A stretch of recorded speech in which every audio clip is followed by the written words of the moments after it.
excellent photos for our game here. And without further ado, Tom, if you could read from your scroll of the straw man. If I could read. Sure, Republicans are covering for the Epstein class, engaging in naked corruption, and sending our national debt into a doom spiral. But the Democrats were spending too much on giving people U.S. aid.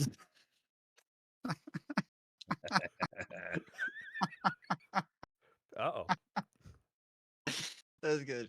All right. Opening the border to let illegals vote and making Star Wars too woke. Perhaps most importantly. That's actually yeah.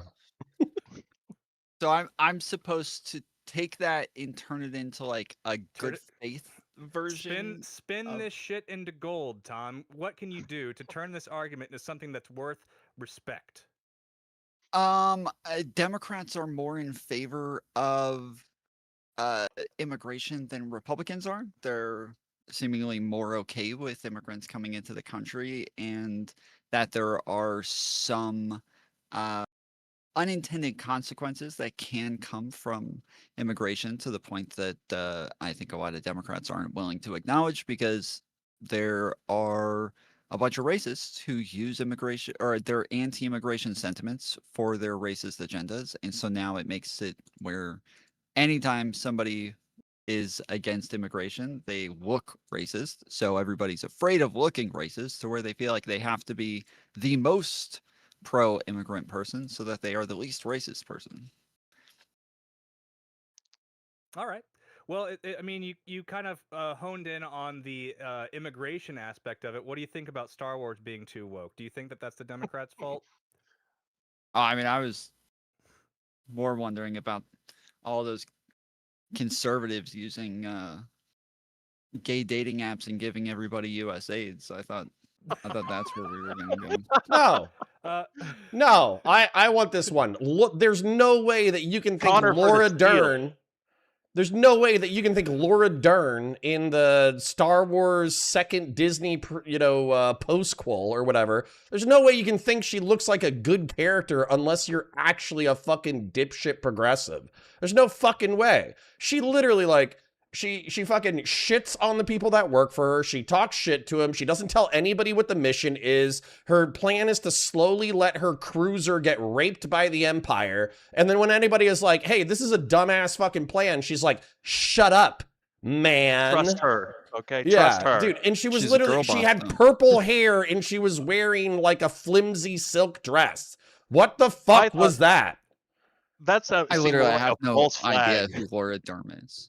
I think the makers of that character were actually trying to get Trump elected with that. Okay. No, I think So no, it was so badly written.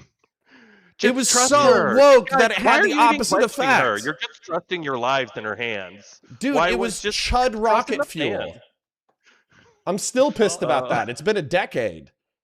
I'd also like to point out that in Rogue One, the only use of the Force is a guy doing what everyone else can already do, which is see.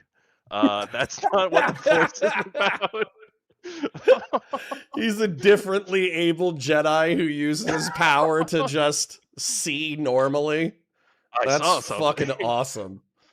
Could it be cool? Like, but if there was other Force stuff, like, it's kind of a cock tease to be like, the only time the Force is used is the guy that's like, I can see now. Yeah. All right. I may have hand me that water over there. How did he see it?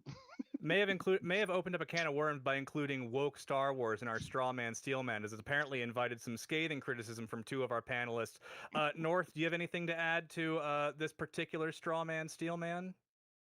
Yeah, I actually liked the first Star Wars holy shit sequel. I thought they were actually setting up to something decent, but then they did episode 7 and episode 8 and episode 9, and then it just blew up. So if you like, if you use that as a base and you just needed to remind people what Star Wars was, I get it. That's okay, but like, it just went in. There's can of worm. Close the can of worms. Close the can of worms. We could be here all night. Okay, hold on. Then the other thing that I actually want to address from this segment, if I'm allowed to, is that like there is truly a moral proposition at the bottom of immigration, which is are people from foreign countries entitled to become American? And so the way that you either look at that as, well, we're all immigrants, therefore, everybody should be entitled to try to become an American because otherwise we wouldn't all be here. That's one attitude. The other attitude is, we're not the same country as we were 150 years ago, so fuck that. If you're going to come to the United States, you should be an economically, socially productive human being. And maybe we don't even want you, even if you are an economically, socially productive human being, and it's our right as a country to tell you to fuck off.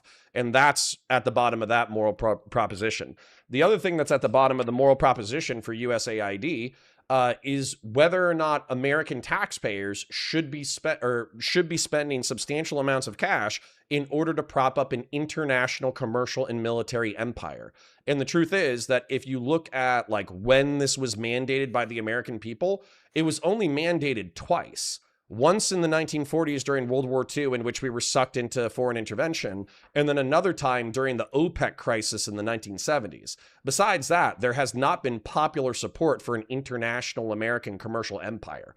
I believe in it, but I don't think the American people believe in it. So basically, should we be spending billions of dollars in order to prop up this thing? And that's at the heart of both of those questions. I mean, I think the majority of Americans and even Democrats would believe in using soft power for what the progressives and people, I think they call it neo-imperialism or some shit like that. But I think that the majority of people are in favor of that sort of colonialism or whatever you want to call it. At the very least, it wasn't as unpopular for them to actively try to remove it. And the program stayed in place with really it not being a talking point, at least as far as I'm aware, until this administration. So, well, yeah. Tom, So yeah, I don't think that there was. I don't think that many people actually had an issue with USAID, and I think that the things that people had issues with wasn't that we were giving money to other countries. It was that they were being told that it was waste, fraud, and abuse, and that we were transing the kids in other countries and shit with the money. So supporting trans operas in South America. The reason why I'm going to push back on that is because if you go onto Raging Tomato, and those are the fucking chuddiest of the chuds, man. Those are people that you meet at fucking gas stations. They are fucking. They are Thanksgiving uncle drunk 80 IQ fucking rant Republicans. Those motherfuckers do not want to give a dime to anyone outside of the borders of the United States, and they think it's unprincipled. Now, of course, when you point out that we stopped giving money to foreigners and we failed to spend money here, they don't have an answer to that. They just kind of flounder, but they definitely don't want money going to foreigners. I agree that that's the type of person that you're going to get on Raging Tomato, but I don't think polling bears that out very much. I think that the majority of people are okay with us spending other money in other countries. And especially when you explain to them kind of like what you said, is that when we look at a lot of the problems that are in Central America and the fact that even America, the United States caused a lot of those problems, that us helping a lot of those countries, hopefully can lessen the amount of people who are trying to rush our borders all the time. I mean, I think that most people understand that if it's explained to them. And I think a lot of Americans could be swayed to support these different investments in the welfare of the world, because I think most Americans are smart enough to understand, when explained well, that especially with the screw worm coming up from South America, that these things do decreasing the spread of AIDS in Africa decreases the spread of AIDS globally, because those and it means that we're going to have to deal with crises in these whatever a better world for third world nations are, if we make these investments that our economy can withstand, and we get so you're justifying giving 40 million condoms to Hamas? Oh, no, I was literally going to make that joke. Fuck you. Is that what you're doing right now? Still not from it. Yeah, I was going to say, so we shouldn't give condoms to Gaza? Jesus Christ. Isn't the number there it's 40 million that we gave them, and some of it maybe went to condoms, kind of? But no. But it was Gaza. That was, yes. Mozambique, Ethiopia, or something like that. Yes, it was Gaza, Mozambique. So they didn't even say, they literally never even said that it went to... Dude, that was a wild... Caroline Leavitt... Yeah, Caroline Levitt, JD Vance, and Steve Miller, all of these different people, Elon Musk, they were all saying that the condoms were going to Hamas. None of them even said Gaza. Yeah. And then it turned out like everybody's like, where the fuck are they?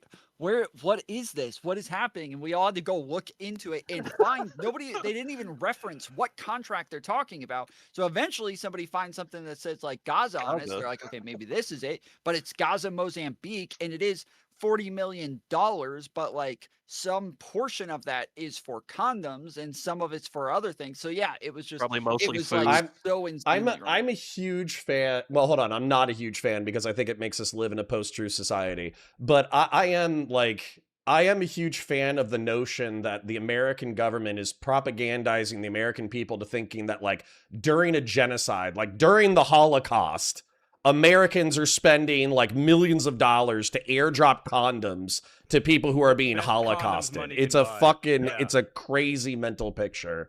But you know, I don't know if you guys saw the UFC event, but it feels perfectly in line with the UFC event. I did, and it breaks my bleeding liberal heart to admit this, but it was one of the best UFC shows I've seen in a long time. Oh my god! I asked my chat, which is predominantly it's like 70% liberal. I know I should shut up so we can move to the next segment, but I asked them, would they prefer, because the talking point from Ben Shapiro was, well, this is better than Biden because Biden was having trans people flash their tits on the South Lawn. So do you prefer UFC or do you prefer trans tits? And I actually pulled it and it was 50-50 in my chat. Like literally 50-50. People wanted to see UFC and or motocross on the White House South Lawn, and then 50% of them wanted to see trans tits. As a,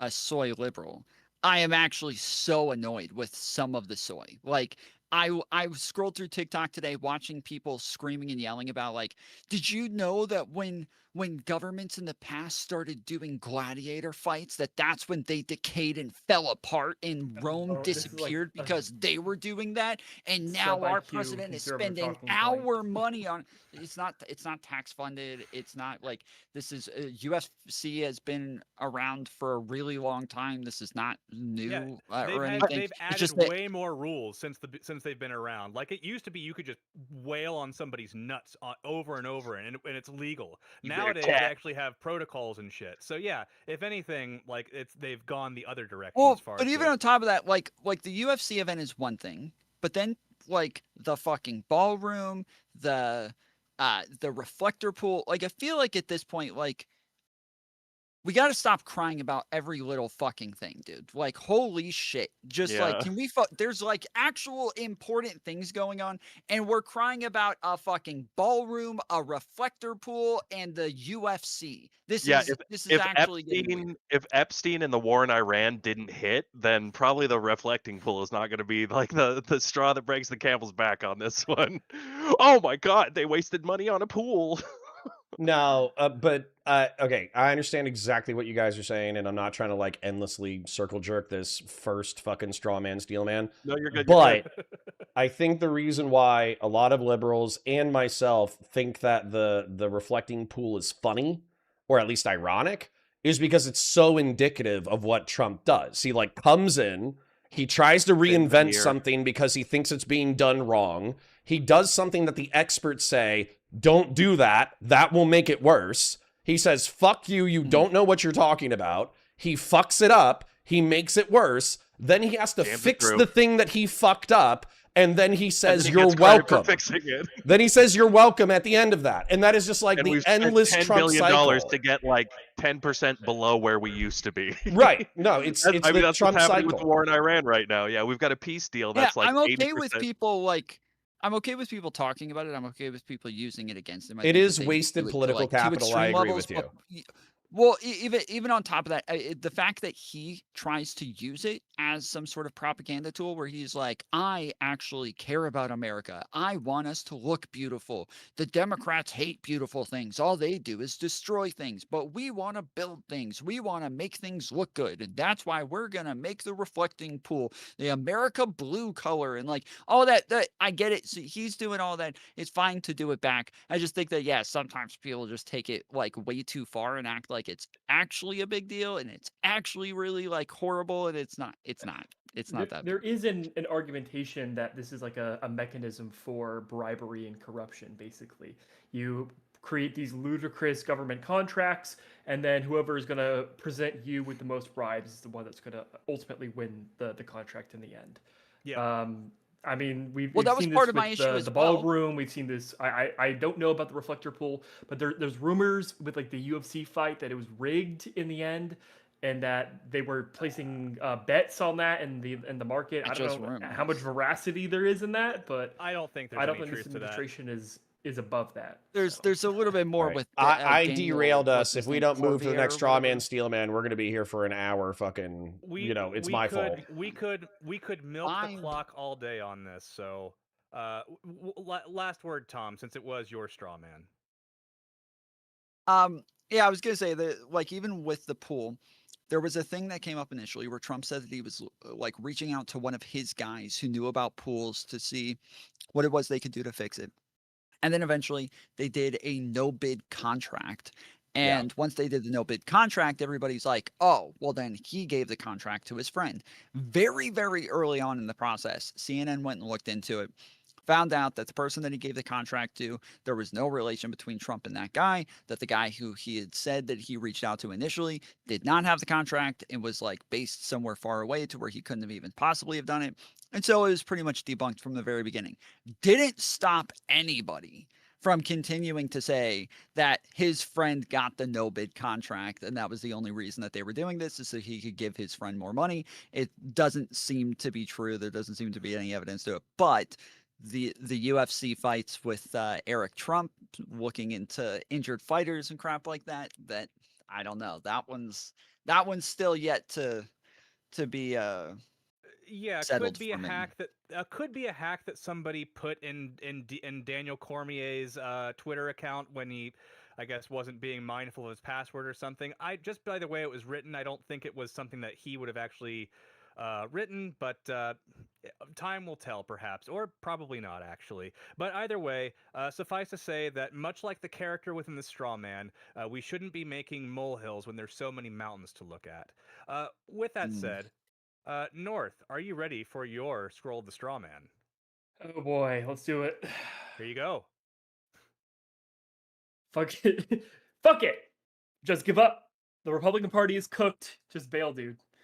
Conservatism, as we knew it, is basically non-existent. What we're seeing right now is a far-right reactionary force in which, even if people don't fully buy into the ideological nature of like preserving some sort of white America or something like that, they are at least apathetic enough to go along with it because it doesn't directly impact their lives. If we're going to change anything, we need to become full libtards, and we need to join the progressives and the socialists and the communists and the Democratic Party, and we'll all unite under the workers' banner and we'll overthrow the country or something like that. I don't fucking know. It seems like you've been hearing this a lot, I would imagine, from people on the left. Yeah, it looks like you just continued the straw man. He was just like, yeah, this is nailed it. Yeah, my position. He was ready. Yeah, I was a little bit sarcastic when it came to that. In reality, I'm ever so slightly getting blackpilled on like the state of the current Republican Party and tactics that can be used to save it. I don't know if I really want to get into it entirely now because there's like other things we need to move on to. But Sure. yeah, it is a little bit disconcerting how the state of the voters and the state of the politicians and just how many of them have just fallen in line to this lunacy. Well, I mean, Tom, you did actually switch sides. So what's your perspective on this position? Just to be clear, I wasn't just a moderate Republican. I was a pretty far-right Republican for a while as well. I was a big Richard Spencer fan, and he actually just followed me last night. So pretty interesting. Oh boy. Like, Congratulations. yeah. Fulfilling an old dream. Little full circle there. Yeah, with his Ukraine flag in his name. So, Jesus. but Not what I expected. Jesus. yeah, but yeah, I mean, I think the Republican Party is just fucked. Like, I think that it's what it is that we knew as the Republican Party is pretty much done with as for right now. Donald Trump came in and remade the Republican Party in his image. And in order for it to get back to anything normal or salient, they have to lose. That is the way that parties shift. The Democratic Party didn't do well after after Obama left and Republicans were doing very well. The Democratic Party kind of looked around and said, "Okay, we got a lot of problems. we've got some issues here." The anti-SJW movement and the way that people looked at Democrats really was pretty bad. And then especially once we're getting towards the end of 2020 and we have the BLM movements and everybody's looking at us as like pro-rioting, pro-race. I can't even remember the terms that they use for the Marxist critical race theory. Critical race theory. Like we were, pro transing the kids and pro every random thing. And I think that really did transform the Democratic Party. I think that they really kind of moved away from the identity politics a bit better. Not Joe Biden, but the rest of the party. Joe Biden turning around being like, "I want a black vice president, and I want a black woman as the SCOTUS, and I want that was not the best." But I do think that like the Democratic Party had to change because they were losing. Yeah, I think that they had to change because they knew that they were going to lose and that they were going to continue to lose if that was the optics. And I think the Republican Party has to take a good look at itself and decide there are two directions that they can go. They can either moderate and grab the moderates and the independents and the centrists and grab the all of the Lincoln Project voters who left the Republican Party, or they can move towards Christian nationalism and grab all of the more extreme people on that side. And that's pretty much it. Like those are their two options right now. Sticking where they're at is not an option. And we're gonna see which direction they go. But the Republican Party is just kind of fucked right now. Connor, do you think the Republican Party is kind of fucked right now? I think that there can't. Well, yes is the short answer. But I think that you guys might be overestimating the memory of people. So what we've understood is, or what I've understood, especially over the past decade and studying politics aggressively, although I guess I've been studying politics for a lot longer than that, is people have a very short memory, and that memory is very convenient to their political tribe. So I think that, Donald Trump will be memory hold as kind of like this fever dream of good intention, similar to the Tea Party. And when people bring up the fuck ups of Donald Trump, people will just kind of hand wave it and just go, well, he was trying to do good stuff, so let's not throw the baby out with the bathwater. And if you press them, they're probably just going to retreat. Maybe I'm reading too much into stuff, but I do think that Marco Rubio, weirdly enough, he did an excellent synthesis of national conservative talking points, which is kind of like J.D. Vance's, political philosophy. But he synthesized it with classic neoconservative, like internationalist, diplomatic, and military strength narrativization. And then he does also do a really good job of talking about like the good immigrant, because he's a Cuban, he's like second generation Cuban or whatever. And so he does a good job of synthesizing a political identity that is not rooted solely in white Northern European Christian Protestantism. So does the Republican Party as it currently exists, do these drunk gas station Republican uncles have the wisdom to endorse Marco Rubio's synthesis of Republican values, or will they reject him because he's not sufficiently white? And I think that's going to actually determine whether or not the Republicans are viable in the next 4 years, or if they basically need a decade-long reset. Well, either way, there seems to be a length of time that we are likely looking at before the Republicans can climb back to relevance. North, any final thoughts on this straw man before we move on to the final I think I want to get into it a little bit later. Sure. Yeah, we're doing a bit of foreshadowing here on the larger topic at hand. So perhaps we'll just move on to our final straw man with, if I remember how to pull it up. Here we are. Connor, this scroll is for you. All right. Let me make sure I'm unmuted on both sides. There we go. Wait. Can y'all hear me? So yes, Yes. indeed. Okay.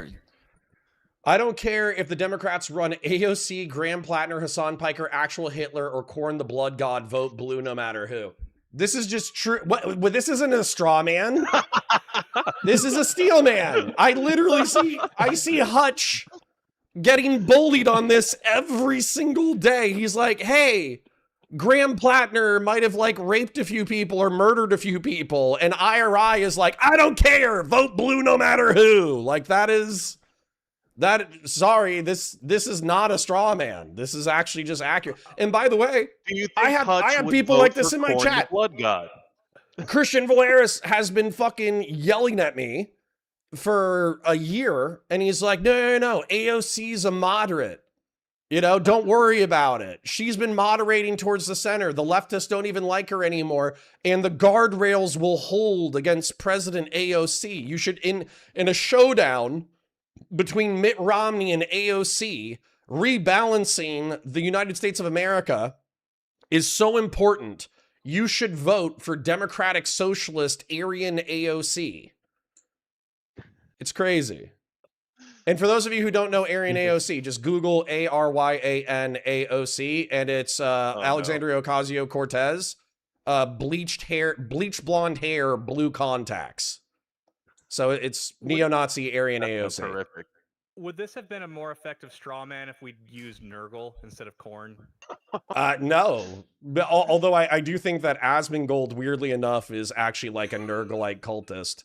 So the right wing at this point has more of a Nurgle. I think the left wing has more of a Slaneshi problem. The right wing has more of like a Nurgle and Corn problem. So we're all fucked up though. We're all fucked up. All right, for those of us that aren't deep lore 40k nerds, who's Nurgle and who's Slanesh? So Nurgle is the god of rotten decay. He's shown as a fat, corpulent, but very happy, rotting demon. Then Korn is the god of anger and rage and blood and skulls. So effectively, if you want to get so angry that you can't die, you want to do steroids and you want to chop your enemies' heads off without ever having a heart attack because you're too much like heart attacks are for pussies, then you should worship Korn. And then Slanesh is the god of excess. Excess in all its forms. Right there. But excess oftentimes is cited in context of drugs and sex. So if you want to do drugs until your drugs are no longer comfortable, so you do more drugs to make you comfortable, but then those drugs make you uncomfortable, and or you want to have sex until your appendages start falling off, then you should worship Slanesh. Yeah. All right. If you're just thinking, God, what would it be like to have an empty ball sack? You should worship Slanesh. Right. Perpetually emptied. Comes with silver linings, I would say. Right. But North, do you have any thoughts as to what are the limits of voting blue no matter who right now? I think they're retarded because I don't think you can maintain the position of vote blue no matter who and also maintain the position of lesser of two evils vote.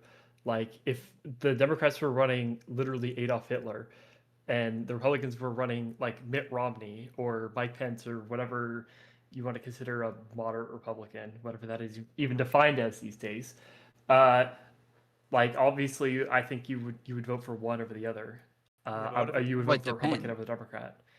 I mean, it depends. Like if Hitler is going to vote majority of the time with Democrats and the Republican isn't, and whatever the Republican is going to align with like, you know, Trump's agenda, Trump talking points, going to continue to, you know, dig us deeper. They're going to try to convince us that the Haitians are eating the cats and dogs. I think that like, yeah, I might rather go with Hitler. So like if JD Vance was running as like a Democrat, then you would say, yes, we're going to vote for JD Vance over Mitt Romney. I mean, is he gonna go for dude? That's Graham Plattner. Like, and they're saying yes, dude. Graham Plattner.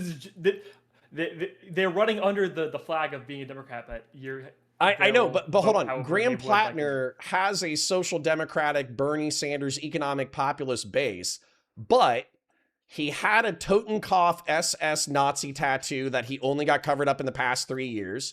He's been accused of shoving his girlfriends into random rooms and locking them in said rooms when they were being histrionic.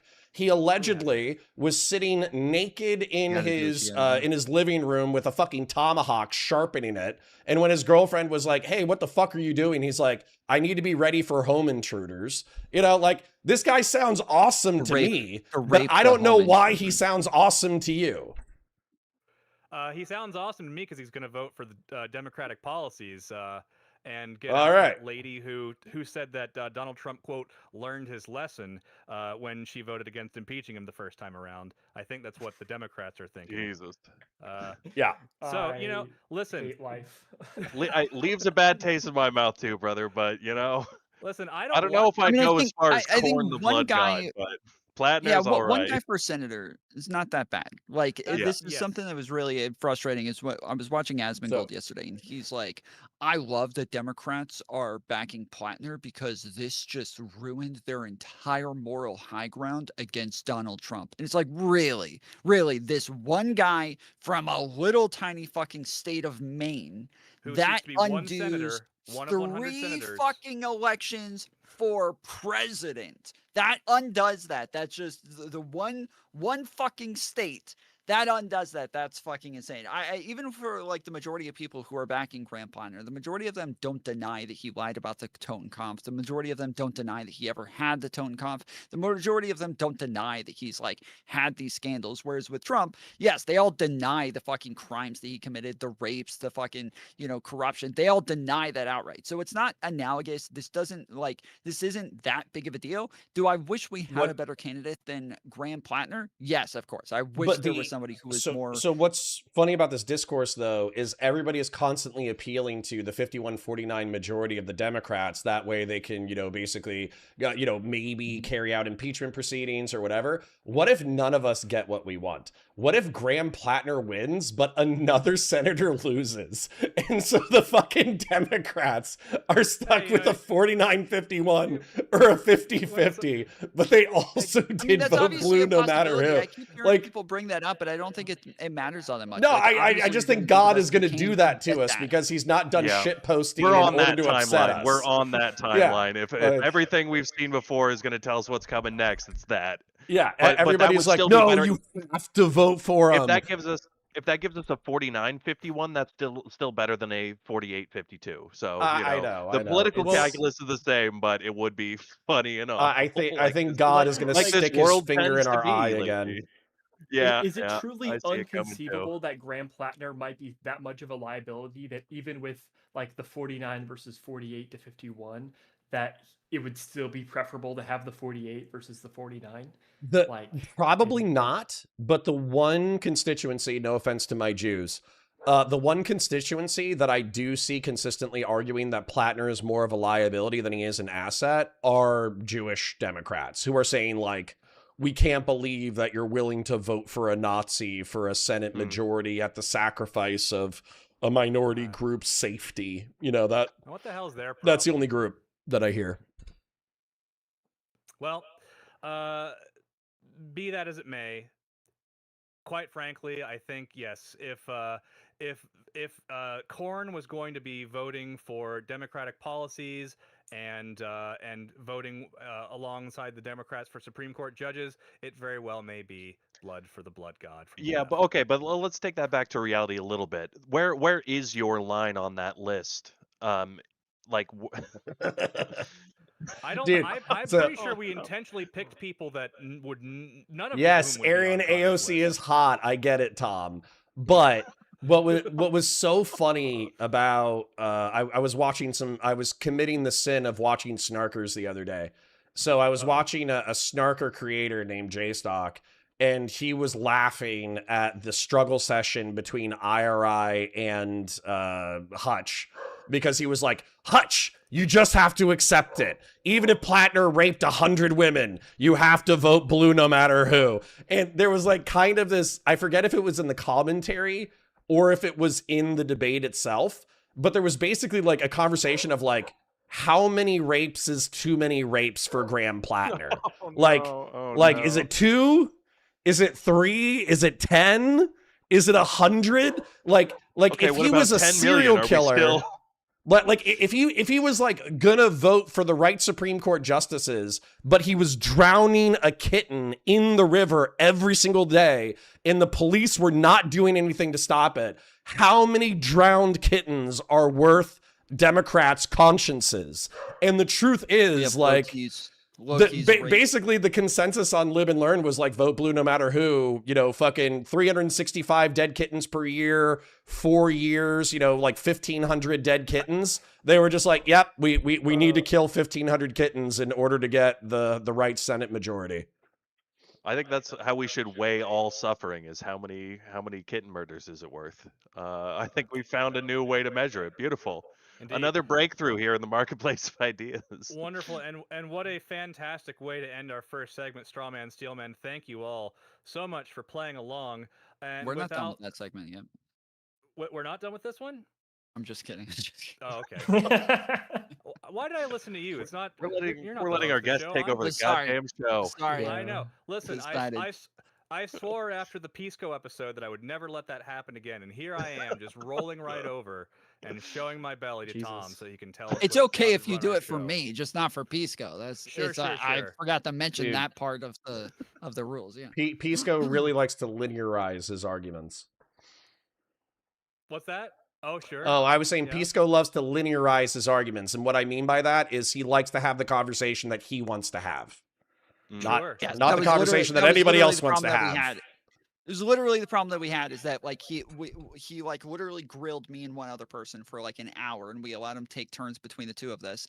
And then eventually I was like, okay, now I'm going to ask you questions. And he's like, okay. And he's like, ask him a question. And then he's like, okay, now answer my question. I'm like, no. He's like, yes, you have answered my question now. I'm like, I've been answering your questions for a fucking hour, dude. Yeah. You're answering my question. No, you're running away from my question.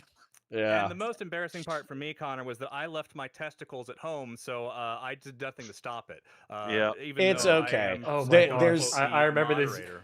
this. I talked to you guys after that discussion, and you guys were just like dead inside. Your souls had been, or were just gone. That's our process after most of our shows, because that's the best way for a creative process to grow. Is you have to suffer.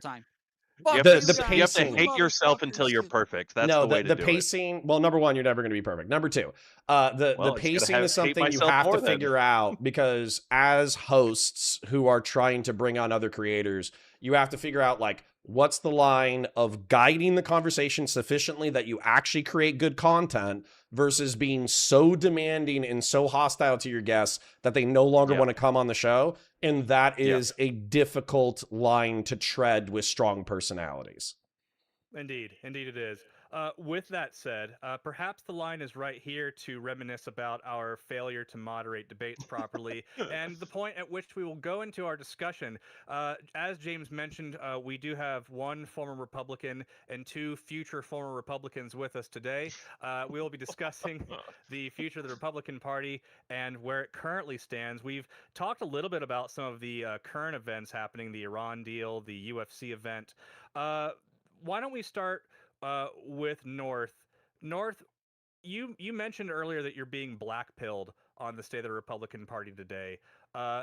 Do you think that it's actually going to take a few election cycles to bring the Republicans back, or do you think that there might be a quicker future than that? So the reason why I'm currently black-pilled is I figured that eventually there would be some sort of breaking point in which at least some politicians would try to step up, probably after their seats were threatened by Donald Trump, and they would attempt to create some sort of revolt, or at least some sort of like a group within the Republican Party that'd be willing to like operate with the Democrats in order to stop some of the lunacy that's happening with like the Iran war and all that. But turns out I was wrong. Turns out that the only thing that would push Republican politicians in Congress is them to like already have lost all their seats, or they're going to be like fully retired, and that's the only reason why they would, or Massey. Yeah, Massey's a special case. And through all the shutdowns, through the war in Iran, we haven't seen a significant group of the Republicans be willing to jump the fence. No, yeah, and it's almost like that. that quote, like you debased yourself for nothing, basically. Ooh, like Dostoevsky? Yes. They've done all of this, and some of these people are still getting shit on by Donald Trump. So what have they gained? There's nothing that they've gained. They've destroyed their reputation, what they allegedly believed in, for nothing, and it's very, very blackpilling. I feel like we're all looking for that one politician or that one political leader that's going to step up, and we're all going to like rally behind him, and then this is going to be like the person. But no, it feels like there's no one willing to step up. So I've been trying to reorient how I think strategy should be done off of that, from rallying behind a politician who will inevitably step up to all these Republican politicians need to get destroyed, and we're just going to have to, like, from the ground up, institute new politicians who actually believe in what they say in. Like, that's sort of the blackpilling moment that I'm in. So do you think Rubio is actually too far gone? I know that there was mention of, that Connor brought up, Rubio is doing a really good job of synergizing the, I guess, for lack of a better term, the older Republican approach to politics and this newer one with MAGA. But do you think that even he's too far gone for you? I don't trust Rubio at all currently. I don't think he's like an incompetent politician. I think he's probably one of the few people in the administration that actually have a level of competency. But he is willing to bend the knee, and he's willing to basically, as it was, hide his power level, or even betray like the principles that he believes in, and do things that are intentionally bad for the country just so that he can like remain in power. Which is basically no different than anyone who's currently sitting in Congress right now. And that's sort of my concern about Rubio. So yeah, but doesn't that prove something about the nature of power? That power is like the end all be all. I want to steelman it a little bit more than that, because it could be that, like, in order for him to win the presidency, he does have to suck up to Trump now, and then for him to be a good future for the Republican Party, he has to do this currently. Whereas if he doesn't, then it's just JD Vance, and we're just heading in an even worse direction, and so it just continues to go downhill. I guarantee you that's the way that he's saying it. I almost guarantee you that's the way that almost every single politician does their calculus of how do they wake up and eat a bowl of shit in the morning. I've been thinking about a lot about this too, because like I've thought about a congressional run. I've even talked to some people who have money about a congressional run or whatever. But the truth is that with Congress people, if you talk to any of them who have actually succeeded and then gotten kicked out after 4, 6, 8, 10 years, they basically tell you that all they are is fundraisers and cheerleaders for the party. They get in, and it's incredibly difficult to find the political consensus and the time to write legislation. And so all you end up being is effectively like a fundraiser and constantly running for re-election over and over and over again as a congressman. And then only like the ultra elite people get selected to move up to Senate. And then if you become a senator, obviously there's multiple paths here, but maybe in the senator, you get a little bit of a breathing breath of fresh air for like a 4-year term instead of a 2-year term. But the truth is you're still susceptible to those pressures. And what we all think, because we were told this in elementary school, is that representatives are this higher breed of educated Americans who are making decisions about legislative process in order to, basically craft the policy that's going to make the United States a better place. But when you talk to actual politicians that are in the representative body, they effectively tell you it all comes down to polling. Like they are not personalities of conscience. Some of them have flashes of that.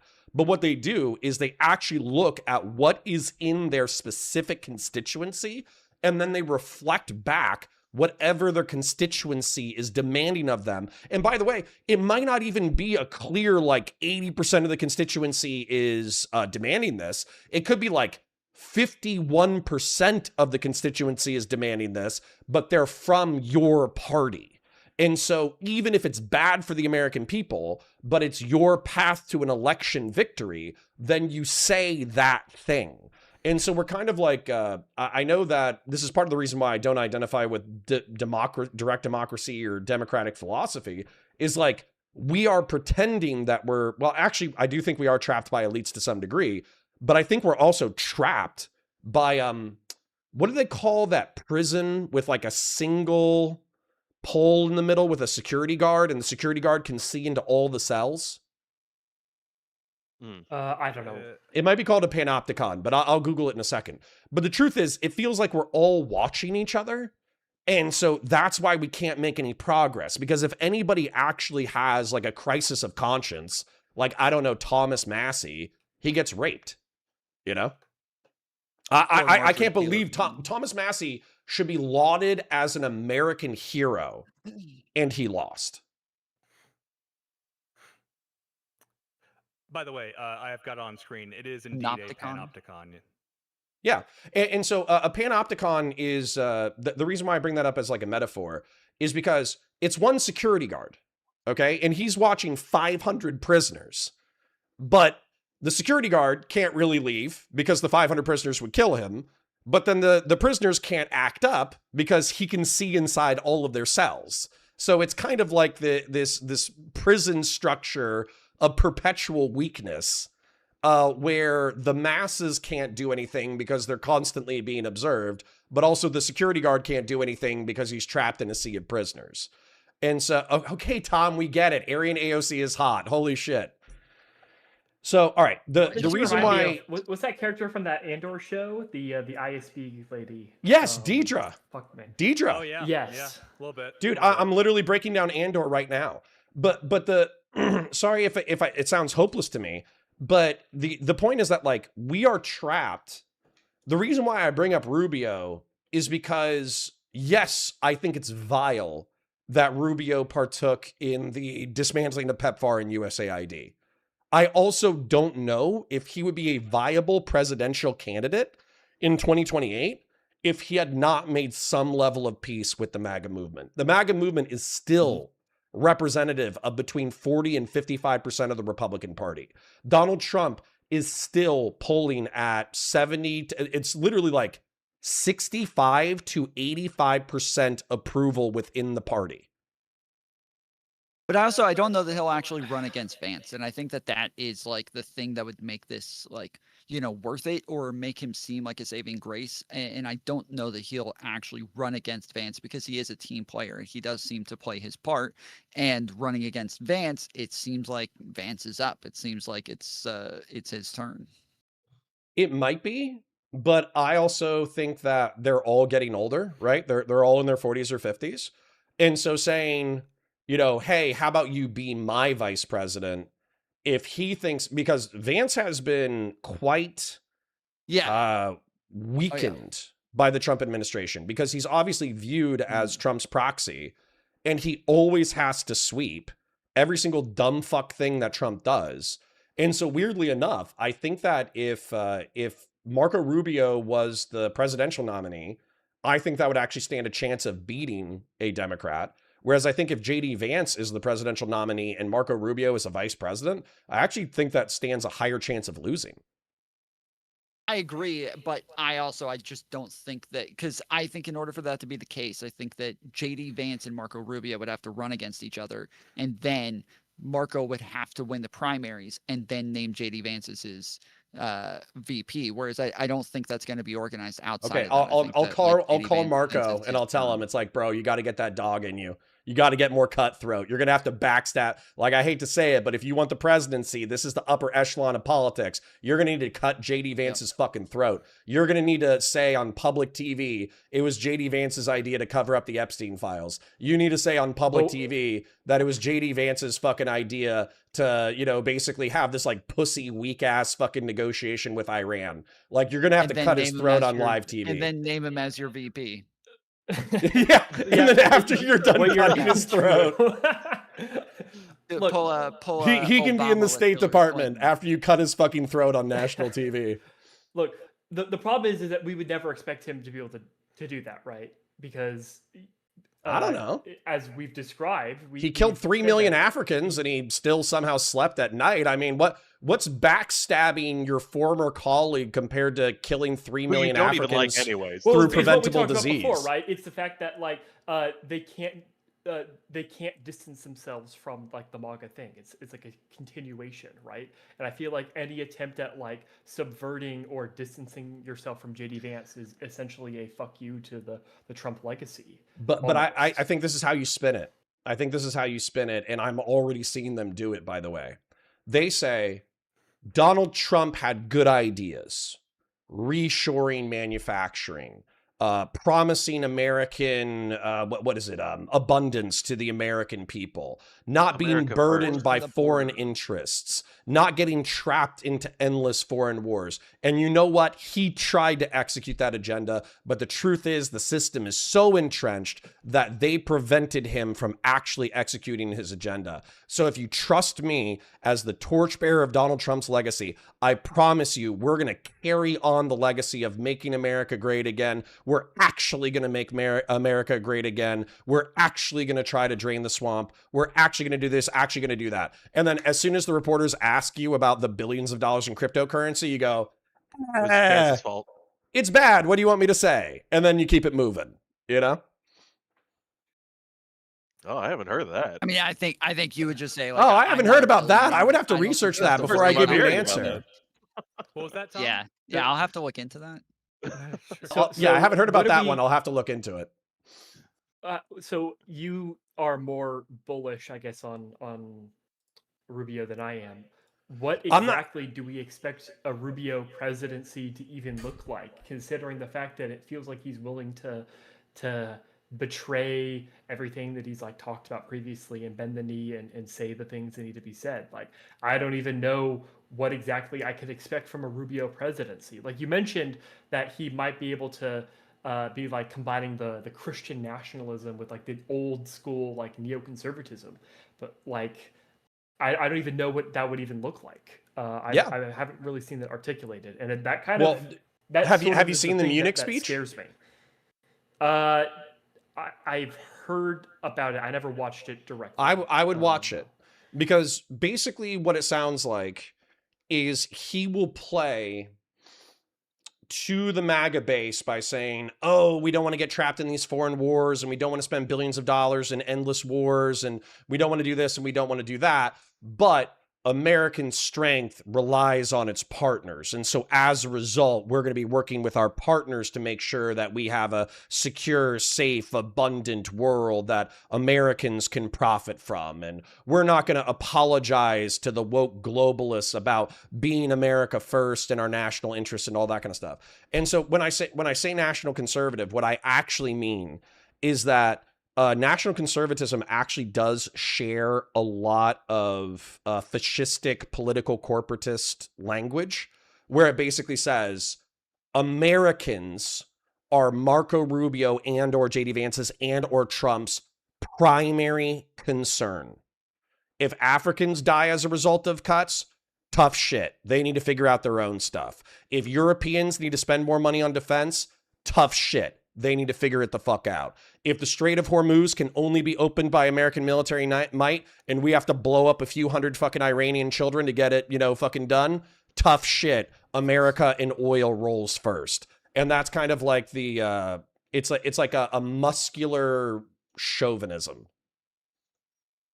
Like, but isn't that just like almost a continuation of what happened? Or is this like a rhetorical device in which we're it's a rhetorical device.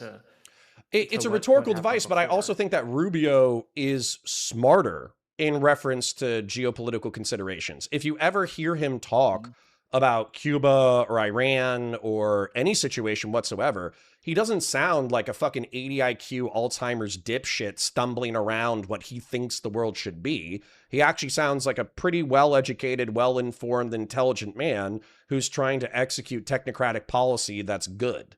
So once again, what's backstabbing JD Vance to killing a few million Africans? Once again, I think backstabbing my fucking douchebag friend is a lot easier than killing a few million Africans. That's just me, though. Well, even a few million Ukrainians, which Rubio has always been like, heavily in favor of Ukraine, heavily in favor of NATO, heavily in favor of, I think, even U.S. aid, of Afghanistan, Afghani people coming over, like so many other things, and all of our allies that we've totally fucked over during the Trump presidency. These are all things that he has been like very loud about in the past as a strong proponent of helping these countries, and now all of a sudden under the Trump administration they're kind of, I'm sure he's justified to himself his own role within the State Department of, if I'm not here, it will be a complete Trump ass licker. So I'm going to say the right thing in public, but I'm going to do what I can within the limits of my power, under my own authority within the State Department. So the reason why I'm making this argument for Rubio, by the way, isn't because I'm not sympathetic to North's argumentation that Vance could be the 28 nominee. And by the way, that's entirely possible, because maybe what'll happen is Rubio will go on a 5 to 10 minute rant about technocratic policy. He'll bore all the fucking gas station, uncles. And then JD Vance will just come out and he'll be like, fuck Mexicans. And then the gas station uncles will be like, yeah.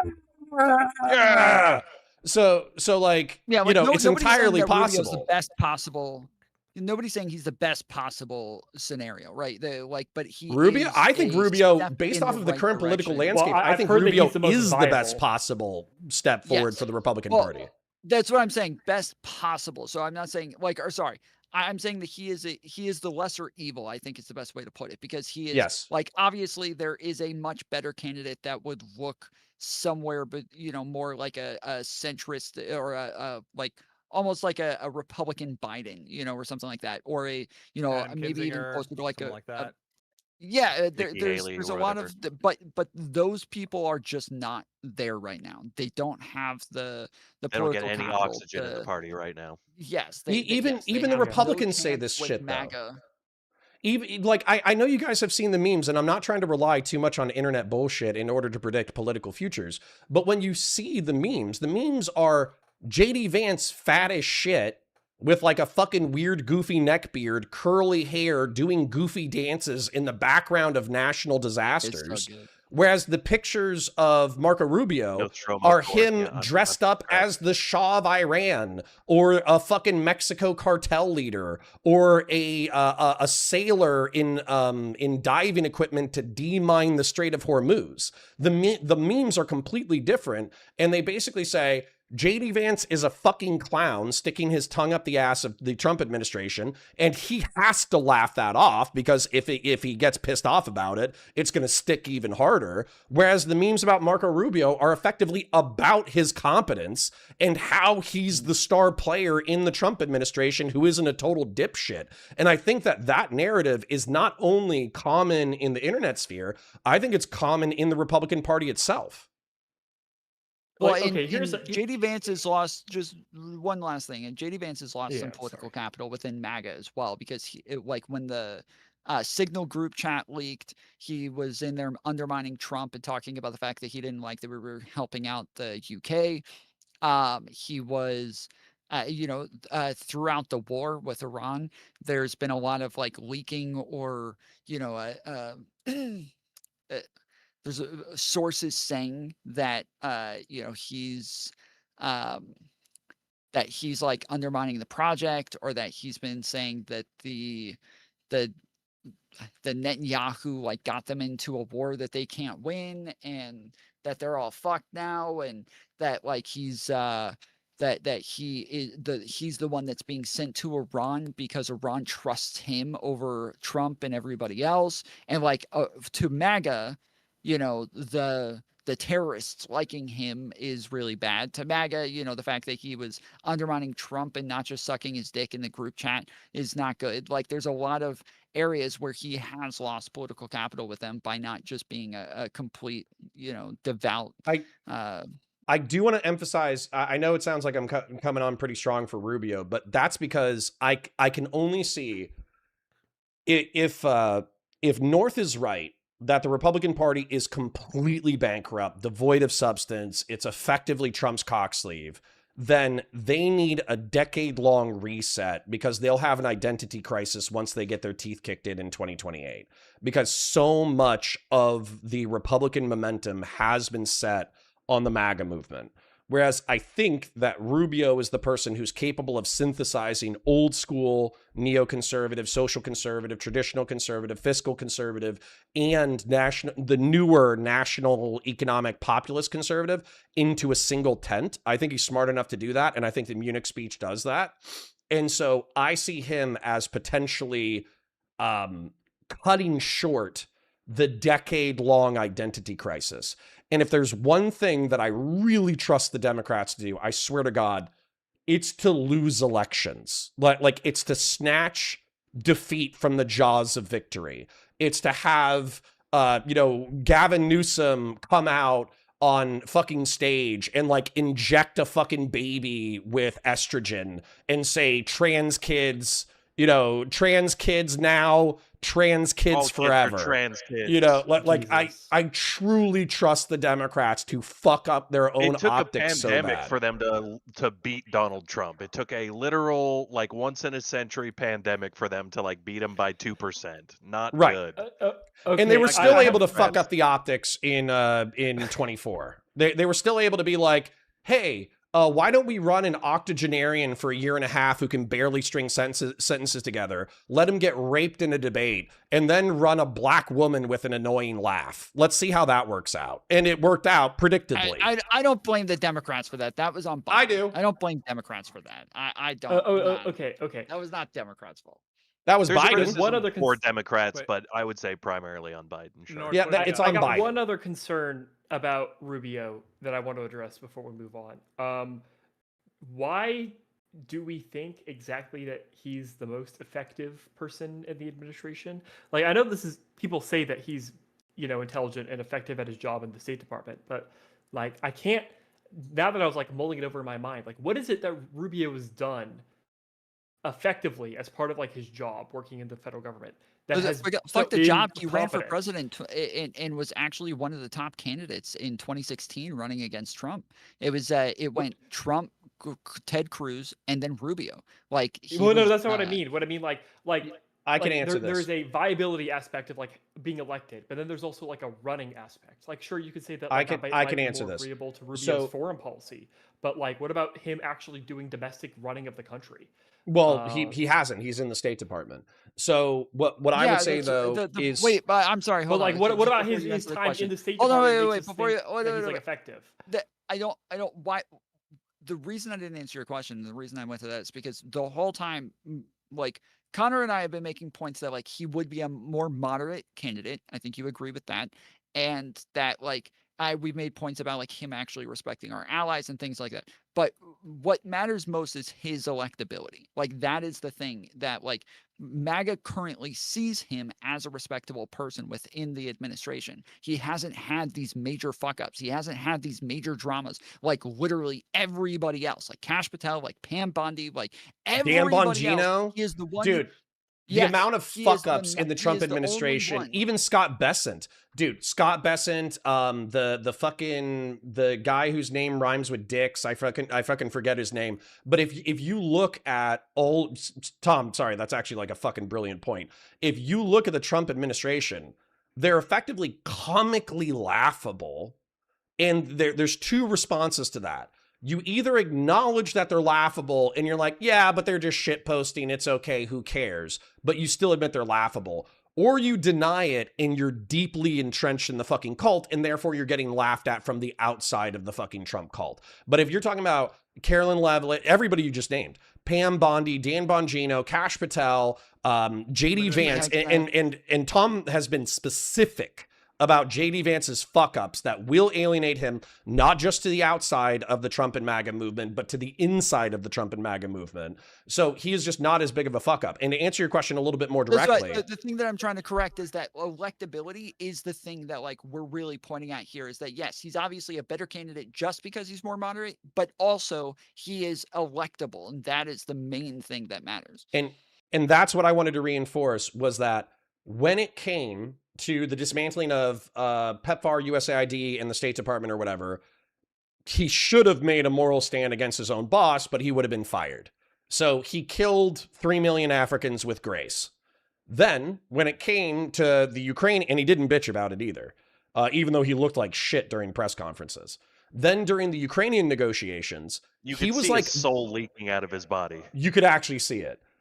During the Ukrainian negotiations, he was the one adult in the room.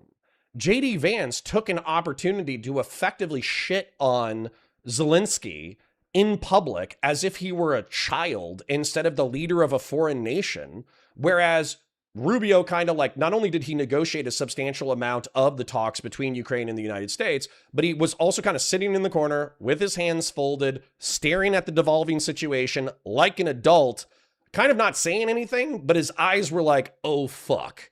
And then when it comes to all of these like international crises, the Strait of Hormuz, all that kind of stuff, once again, he projects competence, confidence, knowledge, all that kind of stuff. And it seems like he's trying to ride the tsunami of Trump's own stupidity, but he's doing so in such a way that he's not backstabbing Trump. And so I think that that loyalty, rather than being viewed as an outsider, he will actually be viewed as one of the people who was ultimately most loyal to Trump because he rode the tsunami of his stupidity without being critical. So I feel like there's a misunderstanding of what my concern is here exactly. When I bring up the matter of like confidence, you get closer to your mic, Rubio. Oh yeah, sorry, hold on. When I bring up the concern of confidence among Rubio, it's not so much like, oh, is he confident enough to like be able to project power in like foreign policy? Like you could probably convince me that he'd be pretty decent when it comes to like foreign policy stuff. It's more so Donald Trump and his goons have completely destroyed the institutions of like the United States of America. And if we are going to rebuild what was destroyed, I feel like having at least a little bit of confidence. You think Donald Trump has destroyed all the institutions of America? I think they've been severely corrupted and destroyed, and the there's a huge brain drain there. Exist in our institutions is just gone. Like they literally he's gotten rid of all the competent AI to figure out like, did you vote for Donald Trump or not? If not, then you're fucking fired or something like that. Well, hold on. This is the thing that I don't think is represented by reality. I think it's represented by what's happening on the internet.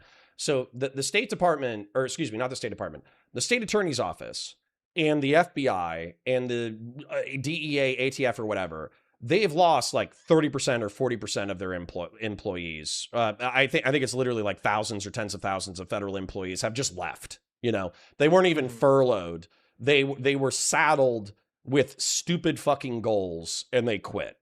And so as a result, the federal, not judiciary, the federal state prosecutor's office is buckling under the enormity of their mission, the enormity of the standards that are being set for them, and the lack of manpower over like thousands or tens of thousands of people quitting.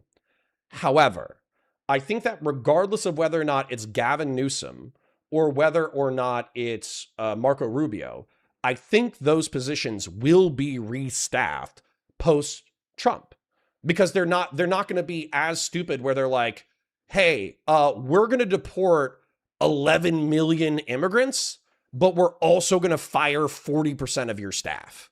Like, I don't think Marco Rubio is stupid enough to do that. And I know Gavin Newsom, number one, he doesn't even have that inclination in the first place.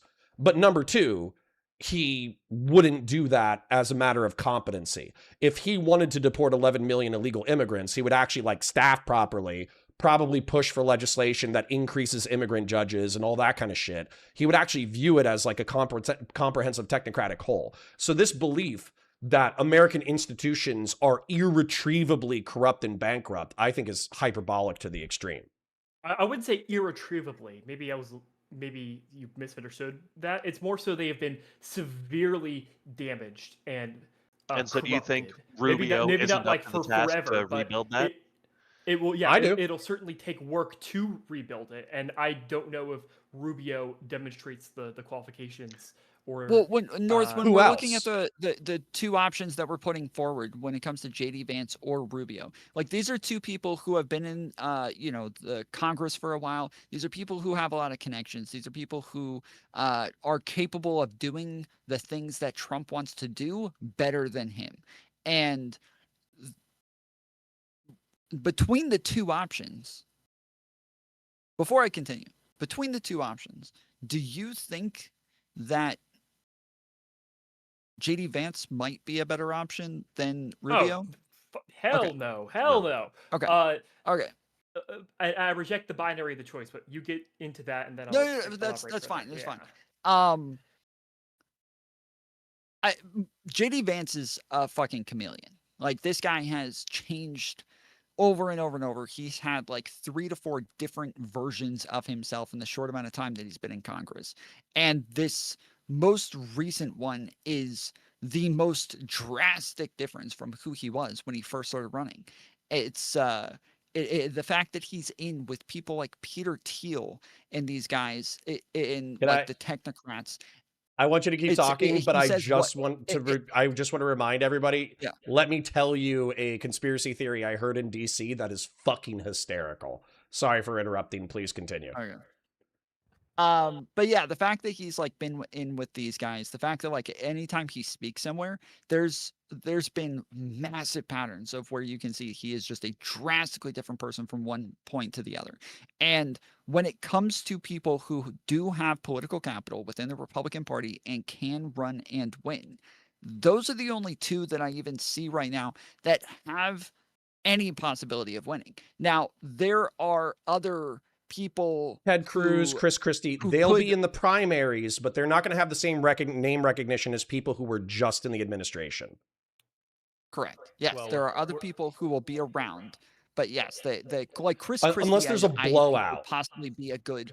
Yeah, unless there's like a blowout Obama level fucking debate performance where I think Obama was kind of like a relatively unknown guy from Illinois. He got on. I think. What's that? That's what I said the other day, but I literally just watched a documentary on him from PBS. We watched it on stream the other day. They said that from the moment he came in, he was the guy. Like, he was like the next up. Like, everybody. Well, that's not him, like, hey, the longer that's not how Hillary felt about the situation. I'll tell you that. So. I mean, obviously, yes. Hillary, obviously, to the public was the next up, but to the people behind the scenes, they told him and said, the longer you stay in the Senate, the more like dramas you have, the more screw ups you have, the more fucked up votes you have. You want to run as soon as possible, and right now is that time. Just fucking go for it. And he did, and they made it sound like, yes, there was this whole build up behind the scenes for this to happen. Whereas I don't remember that. I remember him being an out of nowhere candidate. Okay, so what? But let's say that he had totally flubbed his public debate with Hillary Clinton, just shit the bed, had a panic attack, fucking cried on stage, all that kind of stuff. Obviously, he would have fallen apart. Whereas what he ended up doing, if I remember correctly, was it was during a primary debate, and he basically had a blowout fucking performance. He was poised, he was composed, he was rhetorically gifted, he was smart, he was handsome, he was young, he was black. There was 10,000 reasons why people were like, oh shit. And then Oprah endorsed him and it was fucking over. But so the point is, like, there's of course could be a dark horse candidate that comes into the Republican primary. It's some Republican that we haven't even heard of from a state, North has probably heard of him, but I haven't, comes in, relatively young guy, actually has a competent debate performance, blows everybody out of the fucking water, and he becomes the favorite. But if I had to guess, then I would be with Tom in the fact that I think that it's going to be, the princes are tapped on the shoulder to succeed the king. The two princes at this point are JD Vance and Marco Rubio. JD Vance has a lot of fucking optically bad fucking things because he seems to simultaneously have his tongue too far up Trump's ass. And whenever he tries to pull it out, he gets punished for it. Whereas Marco Rubio seems, relatively speaking, like he's still trying to fulfill the stated goals of Make America Great Again while being a competent man outside of the movement itself. So that's why I'm betting on Rubio. Hold on, but I want to tell you my conspiracy theory. Why do you reject the Biden? I want to tell you my conspiracy theory before I shut up. So one of the things that I heard in DC that I thought was fucking hysterical is a lot of people have stated that they think that JD Vance is Peter Thiel's creation. He worked in venture capital in San Francisco. He was brought up with the tech bros. He worked in VC circles for a really long time. Peter Thiel basically got him as a Trojan horse into the MAGA movement. I promise you I'll wrap up with my conspiracy theory in a second. But Usha Vance has been viewed by the public as this like aggrieved Indian woman who has to deal with the racism of the MAGA movement and her husband. But in DC, they were saying, no, Usha is the one who keeps pushing him to do all this shit because she's an ambitious Indian woman and she married outside of her ethno-religious group. And so she actually keeps pushing JD to fucking go for the next job, go for the promotion, go with the powerful people, say what you need to say, become president of the United States. So I was gonna make it doesn't seem like a conspiracy theory because the fact that they're still together and the fact that nobody seems to come from like there's no sources from the New York Times or anywhere else coming out being like friends say that like she's really upset about the fact that he's calling her out for not being a Christian and blah blah blah, like that nobody's saying anything. So yeah, it would have to be that she knows about this ahead of time. It was like I have no evidence for it, but I thought it was so fucking funny. The conspiracy theory in DC was that like Usha is part of the reason why he's such a chameleon. Like if he was left on his own, he would be like a fat schlub from a flyover state, still a never Trump Republican, probably voted out of office already, et cetera, et cetera, et cetera. It was actually Usha who's been pushing him consistently to climb for higher and higher office. Okay, yeah. I want to know why you reject the binary. I've got my headphones in, but I'm listening. Oh, okay. So the binary given is Marco Rubio or JD Vance. I think everyone in this call will agree that Marco Rubio is obviously going to be the better choice as a Republican candidate in most circumstances. We'll circle back to that later. But there's a different binary being chosen here of are we going to support Marco Rubio assuming that he wins the primary, or are we just going to either not vote or vote for the Democrats instead and just let the Republican Party get in the 10-year Great Reset, as Connor described previously? That is the other binary that is at present here. That's a great question. Sorry, that's a great question, and I want to address it. I do have 2 super chats, so when you're done, I want to read my super chats, and then I want to answer that question. Okay, yeah, and then as I was going to circle back to, there is a different way of, I've talked about this before and I'll bring it up again in different discussions, not this one, it's not so much of like, who do you want to win, but if you feel like you're going to get blown out in an election, who do you want to lose? So again, if we feel like the Republican Party is going to get completely blown out in 28 by the Democrats, Vance, then would it be better just to let Vance lose? I mean, it will further destroy like MAGA and populism within the Republican Party. The electioneering that you're talking about, I absolutely want to talk about, but also when people give me money, I want to acknowledge it. So Grassroots20 says, sneaking over to ask you to ask North a question, is it worth it to take the L as a conservative now to start generating that distance from Trump to snuff out the problem now? That would be my preference. I think that actually goes along with what you were just saying. And then I'm seeing conservatives actively generate space between themselves and Trump now. You see Thiel saying that Trump and Vance were bad investments. There's blood in the shark tank. So for me, I still feel it's early. I think the time that if you actually want to backstab Trump, I think it's after the midterms. Because once like the Republicans get solidly trounced, you can point to that and say, hey, like, I love the MAGA movement. I love the MAGA base. You know, I respect Trump for trying to do what he did, but I feel like he made some mistakes in the past 2 years that were unforced errors. And as a result, you know, I feel like we need a new direction in the party. And I think I can be a part of that solution. I think that's how you kind of like step away from MAGA while still trying to bring MAGA with you as a Republican politician. Now, what you said for the election shit, I think is going to be really pertinent because my audience and your audience are going to be grilling the fuck out of this over the next 2 years. And I was previously relying on you to be my moral compass. I don't think I can do that anymore. I think I have to stand on my own and kind of make my own decisions here. The truth is, it truly depends on what the Democrats do. So if the Democrats run a moderate, let's say they run Newsom or a Newsom adjacent character who is like, I'm just the Biden speech, you know, I'm not for black Americans or white Americans. I'm for all Americans. You know, there's so many things that we need to do and we have to come together and we have to do that. You know, if it's a great moderate uniter, then I will vote Democrat because I think MAGA needs to be fucking destroyed. However, if they do, I'm just going to piss off Christian Valeris right now.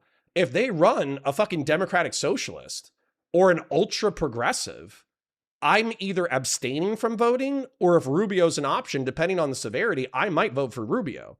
And what's interesting about that too, is even though a lot of people would object to my vote for Rubio, if the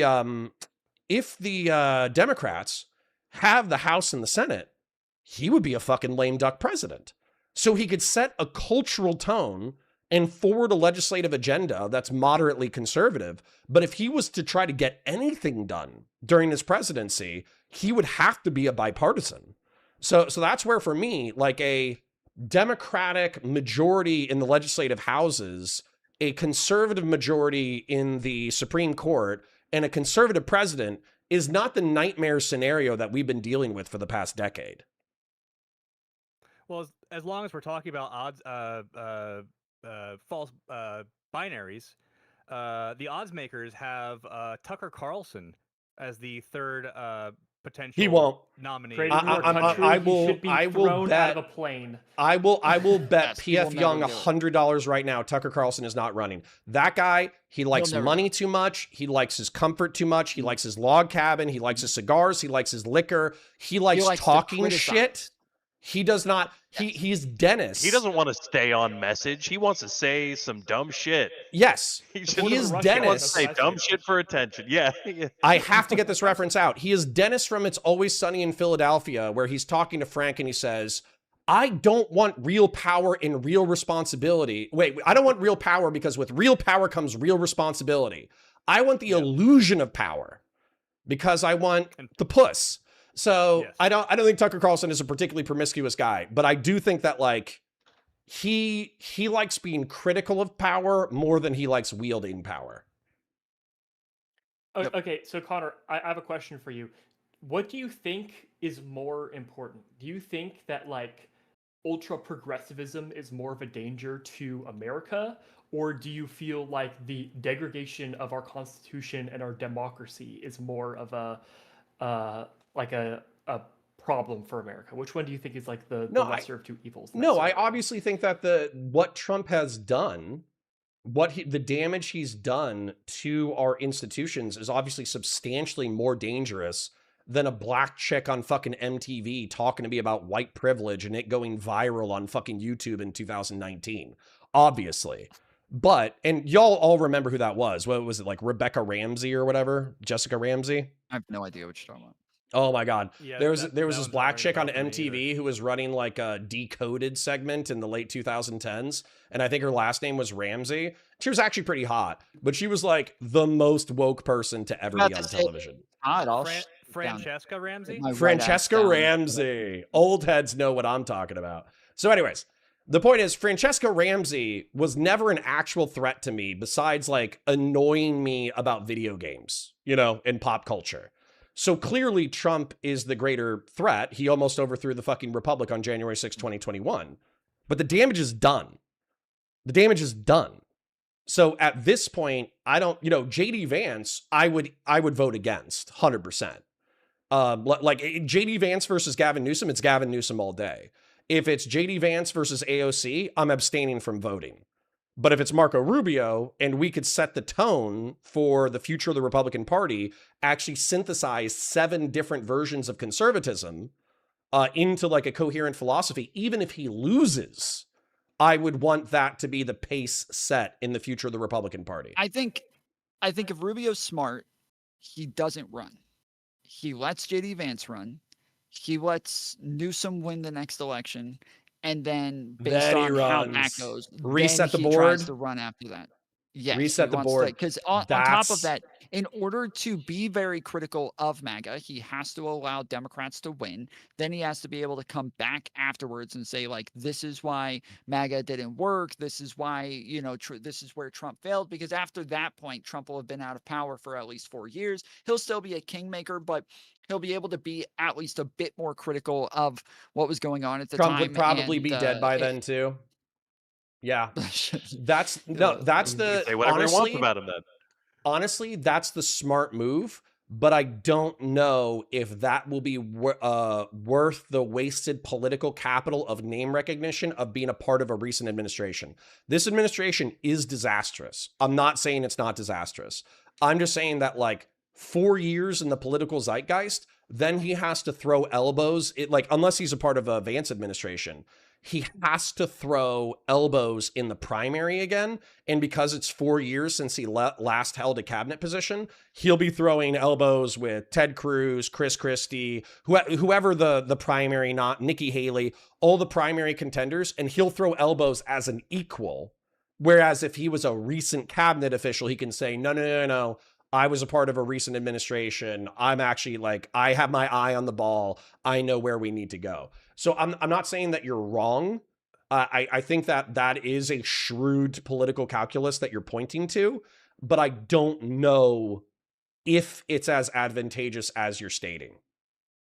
I think it depends on Marco's ability to stay relevant in the meantime. Like, if he does what someone like Pete Buttigieg has done, who, I mean, he's, 2 years removed from being part of Biden's cabinet, and he's been making the rounds ever since then, and he happens to be a very good speaker and has been making his case for what policies he would advocate for, and he's maintained a certain relevance that maybe it's divorced from his experience in the administration, but I think it's still elevated, and it started off elevated because of that. Well, it's not experience. It's not, though. So? That's the thing, though, is that anytime he goes on television, anytime he's on some sort of news program, the main topic that everybody wants to ask him about still is the fact that maybe he he hid the fact that Biden was, not actually in control and that wasn't answering questions or wasn't making decisions. And so I think that is the thing that people still focus on with him. Whereas I think with Rubio, I think he can still do that sort of thing, do the tours and everything. I think that it's obvious that things are just driving towards Democrats right now, to where Republicans are in trouble in the next election, no matter what. And that going in and losing makes him look like he doesn't have the ability. And on top of that, I think that if he goes in, when Vance goes in, that'll create so much tension. That'll create so much content for drama inside of the White House, whether or not there is any. We will hear all of the infighting in the White House between JD Vance and Marco Rubio and all of their team people and their aides, and we'll hear it'll create such a shitstorm that the respectability politics that he the aura that he has right now, I think would kind of drain out. We'll see, but once again, so I think that everything that Tom is alluding to here are all shrewd political calculations. If you were Marco Rubio, you would be a fool not to consider these variables. But I also think that there's something to be said for political momentum and name recognition and having balls. And effectively, these people have climbed to the upper echelons of power. So while we're, I think North and I, because we like to think we're relatively principled people who care about human beings, while we're bemoaning, 3 million dead Africans, the truth is there's probably dozens of incidents like this where each one of these congressmen, senators, politicians, presidents, vice presidents, cabinet members, they've probably all demonstrated some level of sociopathy where they fucked over either a coworker, a colleague, or, even killed people through indirect policy decisions, and they had to shake that shit off and fucking go to sleep at night. They had to take their Xanax and fucking go to sleep. So for me, I think that what Tom is saying is astute, but I also do not take it at stated as, because the truth is that JD Vance could fucking embarrass himself while trying to take Marco Rubio out during a lame duck presidency and start talking shit about his potential rival in the primary. And then he could damage himself even more by looking like a bitter, threatened, scornful pussy who can't take the heat of a little bit of competition. And if Marco remained calm, collected, aloof, focused on his job while he was finishing out the presidency, then he could solidify his reputation within the party even more. So, yeah, these variables are at play, but I do not take them as concluded. And if you'll give me 30 more seconds. Well, QC John gave me $50. Thank you, King. And to summarize it, he had a tornado lift and smash his appurtenant structure, his shed, with a tree, and land on his tractor. But the insurance company is paying him out a full $50,000 for his destroyed exterior structure. So he felt comfortable, despite suffering a recent material loss. He felt comfortable oiling the stream. So thank you, Well QC John. I appreciate you. Good man. Good man. Yeah, silver lining. Hope you're doing well. As we've kind of circled this topic about the present Republican state as far as the major players within the administration, I'm curious, before we go on to final thoughts for this topic, James, do you have anything that you want to add to what do you think about the viability of Rubio versus Vance? Oh, I think it's all been said. Yeah, I did a lot of nodding along. There's a lot of good things said, and I agree with most of them. Rubio's obviously the better agree pick for with me America, more. No, you agree with me more.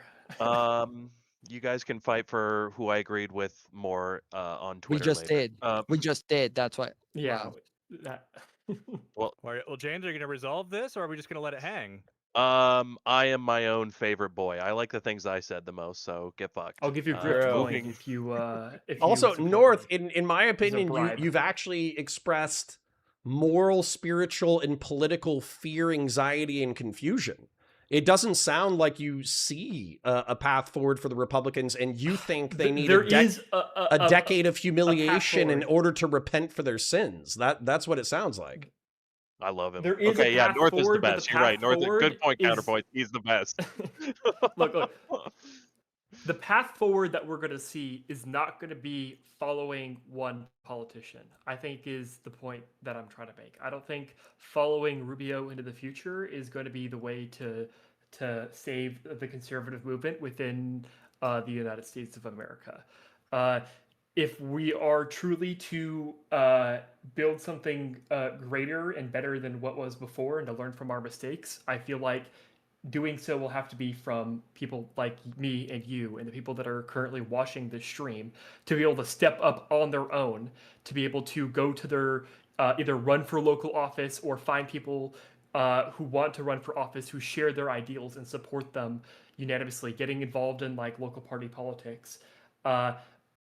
And it's just not going to be following the leader. It's going to be, we need to step up individually. That's the only thing that I can see for moving forward in the future. This is something that I think is important before we wrap, which is like, you have to understand that the fight is now for the future of the Republican Party. And what I mean by that, of course, yeah, is Nick Fuentes sees the same thing that we see, which is effectively the Republican Party imploding, Trump, while still having a cultish command of, 50% to 60% of the Republican Party, 35% of the party, bristling under the yoke.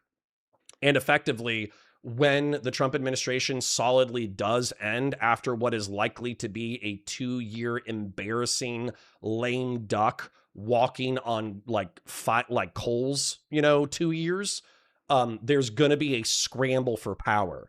So who is going to win that scramble for power? Is it going to be authoritarian Christian nationalists? Is it going to be J.D. Vance techno-feudalists who are using Christian nationalism as a proxy in order to seize power? Is it going to be a Rubio-style fusion of 7 different styles of conservatism as articulated in his Munich address? It's actually like the soul. So if you want to abandon the party and jump to the Democrats and tell the Republicans to go fuck themselves because they deserve it, then you're effectively making the choice to allow the Republican Party to be split between 3 or 4 tribes and their soul to be fucking shattered. Whereas part of the reason why I'm still motivated to, basically stick within the party, maybe vote for Rubio in the primaries, and also to try to continue to comment on politics from a conservatarian lens. Sorry, I know I'm yapping a lot, but it's because if anything that has been proven in the past 2 weeks is I'm not a liberal like all the other liberals, okay? When we're talking about sexual morality or guns or fucking the limits of government or anything like that, I'm not the same. I'm not the same as my audience. And so if I'm not the same as my audience, I have to comment on politics from my perspective. I cannot become what they want me to become. So conservatarianism, I hate to say it, but it's something that I'm going to double or triple down on. Just become Adam from Adam and Sitch, dude. Just retarded. Just well, all right, that's a little mean. But no, Adam does this whole thing where he wants to admits he's a conservative. Yeah. No, but Adam does this thing where he entertains all ideas, no matter how fucking stupid, and then he'll pick the one that I'll admit that the conservatarians in Sitch and Adams' audience are a little bit smarter than the gas station drunk uncles, but not by much. They might be literally 10. Like, if those motherfuckers are 80 IQ, then the fucking Sitch and Adam audience conservatarians are like 90 IQ. But at the same time, he'll pander to those guys who want to fucking keep sweeping for Trump, even if they know that it's impossible. And I think that's fucking cringe as shit. Sorry. Go ahead. I'm still just yapping. I was just gonna say, I mean, you remember a while ago, I had a debate with Adam. This is what sticks in my brain, is I had a debate with Adam about whether or not Trump was a fascist. Yeah. And he said, define an authoritarian. And I said, an authoritarian is somebody who is in power, who breaks the law against people's civil liberties or their individual rights. And he said, okay, so then if I break the speed limit, then you think I'm a fascist then? And his audience has repeated that numerous times, that tomfoolery thinks somebody's a fascist if they break the fucking speed limit. So this is what imprinted, and they're not being sarcastic. Their audience. Dude, see, I would want to attract a kind of audience where that would be sarcastic. I would not want an audience that thought that was sincere. I would want them to be like, "Oh, here comes Tom, the fucking speeding fascist." Like that. That's what I would want. But man, yeah, dude, it's a hell, in my opinion, it's a hell of his own creation, whether he realizes it or not. Like this entire political, I'm so happy that this decade of political embarrassment and cringe will hopefully, with the midterms, be in a death spiral. And then hopefully it'll be like kind of, I don't want to say over. Obviously, we're still going to have to deal with like cringe politics in the future. But like hopefully it will not be as extreme as when Trump was in office. I don't think anybody has the same cult of personality or like slavish fucking followers. I don't expect that to see that again anytime soon. Like, this is sort of like my issue that I have with the current discussions right now, is that there's this general hope that things are sort of going to get better and going to be like more moderate, and we can sort of like gamify, like, oh, if this person gets elected, maybe they're going to do this, and that's going to be better than this other person. But it feels like we're removing a lot of like the personal responsibility aspect of like what we and our audience can do as like individuals. To go out there in order to make this reality real, instead of just like hoping that with one vote that society is going to like change for the better.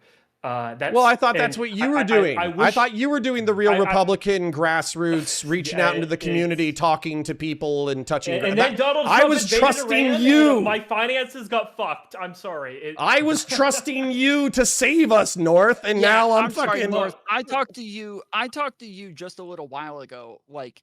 It was just like 2 months ago where you were still like, well, I think that the Republican Party is going to turn it around soon. And I was like, look, I think it can turn it around, but the viability of turning it around is still there. Yeah, look, the viability of turning around is still there, but it only can happen if like people go out there and do what needs to be done, and that's not like a the Republican Party. The Republican Party right now is a truck that has gone down too narrow of a road and now has to do a 50-point turnaround to get itself headed in the back direction. And those turnarounds, they unfortunately take time. Or here's another option. And by the way, this is the way that I view Marco Rubio. So let's say it's a trash truck that's driving down an Italian street that is too narrow for the trash truck. Okay. And so you can slow down and do a 50-point turn or reverse 200 yards to your last fucking turn. Or you can hit the fucking accelerator, smash through a couple of Italian and cobblestone households and fit your fat ass through the fucking alleyway to the point where the road actually widens back out a little bit. And if I had to guess what is more likely between a 50-point fucking turn and a return 200 yards south versus the Republican Party through Marco Rubio or somebody like him throwing their fucking foot on the gas and smashing a few cobblestone Italian houses, like 99 out of 100 times they're throwing their fucking foot on the gas. So sorry, I have one more super chat. Grassroots for 50 says, gotta ditch the sloppyism, man, or you won't get a Republican Party. It's easy to hate the rich elites, but do you have the courage to hate the poor and stupid? I do. I do. I do. I don't know if everybody else does. I do. Tom, do you have any final thoughts on the current state of the Republican Party before we move on? I agree with Connor. I also have the courage to hate Republicans. It is something that it's taken me a while, but I'm there. I just put up a TikTok video a couple weeks ago going over. I knew that there was a correlation. I didn't realize how correlated it was, where we looked up the top 10 or the bottom 10 states in education. 9 out of the bottom 10 voted Republican. We looked up the the bottom 10 states in wealth. 9 out of the bottom 10 voted Republican. We looked up the bottom 10 in test scores. 9 out of the bottom 10 voted Republican. Over every fucking metric that you would look at to try to understand, and what's crazy about this is that on top of that, not only do Republicans, are they the ones who complain about taxes the most and how much they have to pay for taxes, and that they need to, stop. The Democrats are always trying to give away everything for free and everything. Obviously, we all know Democrats spend way less than Republicans do overall. But on top of that, Republican states pay way less in the federal taxes overall. And not only do they pay way less, but they also use way more in taxes than everybody else. And so they end up not only there is a massive disproportionality there to where they end up just being a drain on society all the way around. They're dumb, they're stupid, they don't pay taxes, they complain about everything, they vote in nut jobs who just ruin fucking everything in the meantime. There's not a whole lot of value there much at all. As I said, I used to be farther right and then, a bit more moderate. But now, yes, I am full on with the Democrats, and I've given up on the Republican Party ever really coming around. Hold on. I had a bit of a spiritual revelation when I went to a Trump rally in Milwaukee.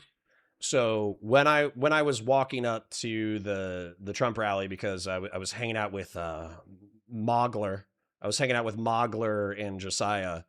And I was looking at the people in line, and I was like, these are my people. They're dumb as fuck, but they are my people. Because they look like blue-collar workers, firefighters, EMT, military service members, white working class, rural folk, maybe have a high school, maybe have an associate's. They're not I would never trust these motherfuckers to give me a astute analysis of the fall of the Byzantine Empire. But I would trust them to give me hardcore CPR and crack my ribs while I was having a heart attack. And so there's this dualism where I simultaneously hate I hate the average person because I think they're a fucking tool, but they're also sometimes salt of the earth.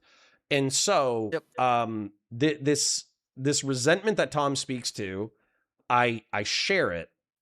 But I also think there needs to be something said for the people, so for instance, the person who works at Dollar General 60 hours a week and they're dumb as fuck and they're in rural Kentucky. that person probably makes less than 40 grand a year. And they probably pay dog shit in taxes. And they probably get more back in TAMF or fucking, welfare, whatever fucking welfare programs are available, Medicaid. They probably get more back than they are a net taxpayer. But they are still like a nexus within the social fabric of the United States. So while I despise that person in the way that they fucking vote, I do want them to do well. And I think that's something. I live in Georgia, just to be clear. I mean, all of my friends are Republicans. All of yeah, my, you got gas family's station drunk uncle Republicans all fucking over you. Yeah, I'm sure. Yes. But I was just talking to them the other day about the fact that the Muslims are all of the mayors now in all of the states. See, but here's the thing. As a Republican, I'm allowed to openly hate the poor. As a Democrat, when you openly hate the poor, it seems that you hate the people that you claim moral authority to serve the most. And so that's where I feel like progressives that Gavin Newsom hates homeless people and loves tearing down their tents. I'm not sure. So sorry.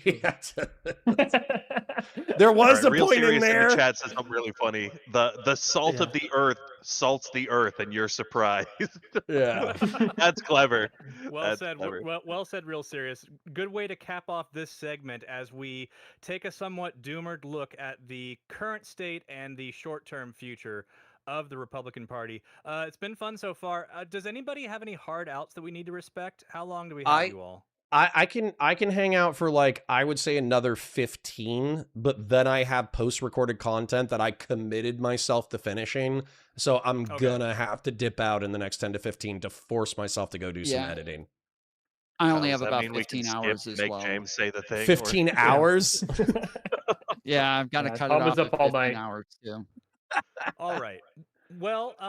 Well then, why don't we take a quick second to just say to everybody watching, this is the Marketplace of Ideas, and if you're enjoying the content so far, you can head over to our YouTube channel from whoever you're watching, and before you go back to whoever you're watching, maybe give us a like on this video and a sub to our YouTube channel. It would greatly help us out. And if you want to hop in for call-ins, I see we've got Real Serious waiting right now. Oh, I did tell him we'd take his call-in. Well, since we only have 15 minutes, do you want to take just his call-in and then play 1 or 2 rounds of Podcaster Prisoner President? I mean, just to be clear, if Connor has to leave, that doesn't mean that the rest of us could actually get a chance to talk at some point. So sure. Well, I don't know if Real Serious wants to talk to Connor or me or you or whatever. So I do. I do yap. I had multiple things planned. We didn't know how long we had you, so But before we do that, if I forget where I was, but Marketplace of Ideas, like, subscribe, all the shit. We've also got a Discord server, and we have in that Discord server a fake. Oh yeah, this is a new feature, Connor, that you haven't seen. Ooh.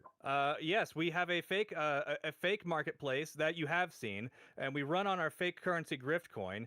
But what's new to Connor, not new to North and Tom, is our creator stock market. We have now our guests on the show represented as fake stocks within our fake stock market, and you can see down at the bottom, my head's kind of in the way, but there we are. The COG is now something you can get in the Marketplace of Ideas in the form of Counterpoint's fake token. So, nice. If you want to show I your feel support, like there's some insider trading going on. I was in 4th last time, down by like 300 points. Somebody came on, said they were spending all 1,000 on me, and somehow I'm still out of the top 3. This is. I think the person who said that they were going to spend all 1,000 on you is a boomer and doesn't quite understand how to operate technology properly. I'll maybe reach out to her and see if I can sort her out there. But yes, you probably should have a higher score. And North, sitting at 2nd place just beneath Nonfon, who I think has been trying to engineer things in his favor to maintain the top position.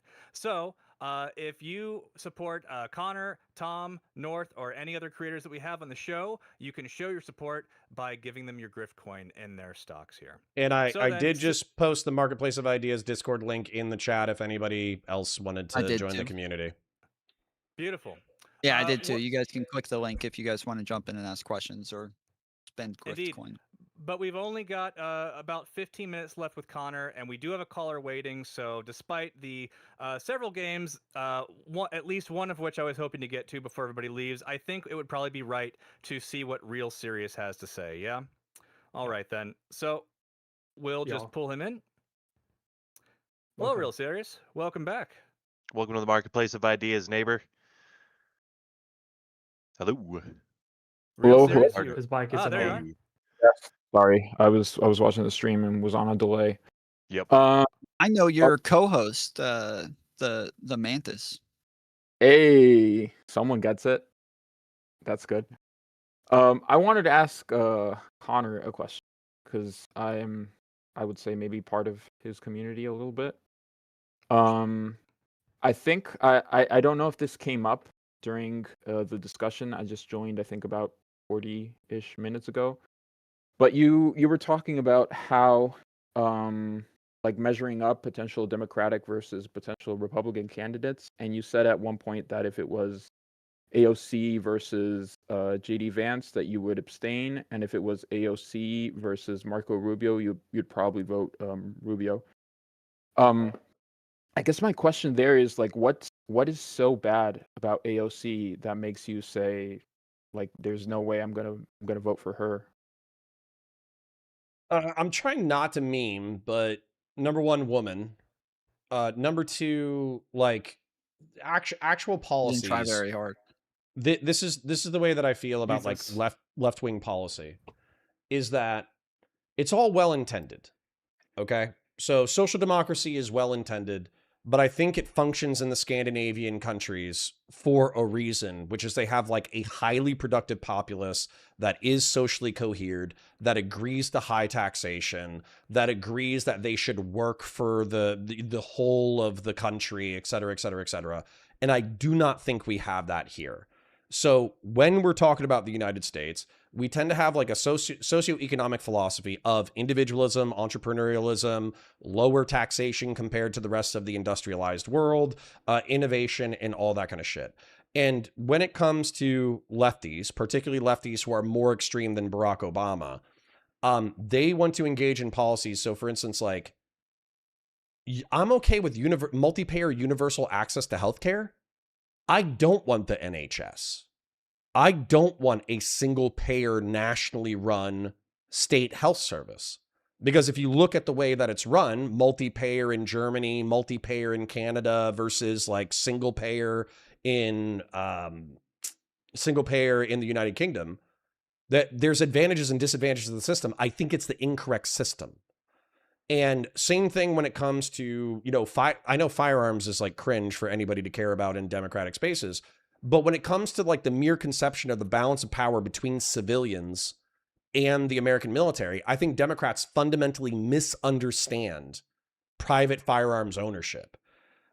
When it comes to freedom of conscience or freedom of speech, I'm not saying that like AOC would usher in like a fresh wave of 2070 to 2019 woke nonsense, but there's a reason why that shit died and needs to stay dead. So effectively, when you're talking about voting in AOC, I view her as 2 or 3 steps away from Hassan Piker. Okay. I guess my issue with that is that I sometimes feel like it's a little bit like, I don't know if anybody remembers those like cell phone, like mobile game ads, where it's like level 1 mobster versus like, I feel like this is like level 1 communist versus like level 50 fascist, you know? And you're like saying, okay, let's vote for the level 50 fascist, who's, I mean, maybe he's not a fascist yet, but he's like well on his way to, because it's a person that is well okay, provenly, with like the takeover of government, because he is not okay with saying that Trump lost the 2020 election. Vance or Rubio? Both, actually. I would actually want to see clips of Rubio saying that Trump. I mean, Trump didn't lose. I would bet you a decent amount of money that if you asked Rubio now if Trump won the 2020 election or not, he would likely say yes, or else he's out of a job. He has no standards in that regard. Well, bet me 200 Argentinian pesos and find me a clip. And I'll be okay. He's from Argentina, so yeah, bet me 200 Argentinian pesos and then find me a clip of him denying or being evasive about Trump in the 2020 election. So yeah, and, I mean, and I know this is the argument. 2020 Hold on, he was. I want to address this real quick though, because this is important. So I want you to address. I was just gonna say, I know Rubio did like say that it was correct, and he did deny people who were denying the election from 2020 on. Now in 2024, I doubt he's addressed it again. He probably wouldn't address it again, but he probably evades give it at this point. Well, Trump was, Joe Biden was certified. Joe Biden was the president. Yeah. Yeah. So the conservative. Okay, so hold on. Here's the thing. I think I've publicly identified as like a conservatarian the entire time I've been on Twitch and YouTube politics. And I think that AOC has identified as a democratic socialist the entire time that she's been in politics. So conservatarians sometimes vote for fascists or right-wing authoritarians, because right-wing authoritarians will take a fire axe to federal institutions, which in turn like increases individual liberty while perhaps increasing the security state. But if you actually look at libertarians believe in a lot of libertarians believe in a security state as the only righteous goal of government.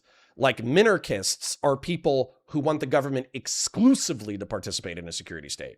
So if I've identified publicly as a conservatarian the entire fucking time, and I think that there's a guy that we don't agree is fascist, but he has some right-wing fiscal conservative, social conservative worldviews that you find unpalatable, why would you ask me to vote for a democratic socialist and expect me to say yes? Because no offense, but I feel like there's this pressure. Sure. There's this pressure in my, I'm sorry for yapping so much tonight, but you know me, I yap. There's this pressure from people like you in my community and Christian Vlaris in my community where I say, oh, I'm a conservatarian. I'm right wing. I'm based. I love guns. I think sex is gross. And then you're like, now do a holistic calculus where you're going to vote for AOC. And then you're disappointed when I say no. And it's kind of shocking to me that you're disappointed when I say no. I mean, I'm not disappointed. I just disagree with the calculus, because I like, you don't have to tell me. I voted for Milei here. I was like a campaign officer for him. I'm like full on board with fuck you defending conservatives. Or you are what you accuse me of being. But sorry, continue. No, I'm not, because I did. Yes, the same you are. calculus here in my country, and I always, you voted in campaign for like the most ANCAP guy in the Western Hemisphere. Because I'm always okay with voting for the lesser evil, depending on the context. Okay, that's all right. Sorry. So in my opinion, AOC would be, of course, I hate it when people do this in my country, so I'm not trying to do this like in yours, and obviously like anybody has the choice to vote for whoever they want, blah blah blah. But I do feel like AOC is the lesser evil in this case, and I feel like you've been defending the idea of a Marco Rubio presidency, let's say, because of the fact that he would be like a lame duck president for some reason.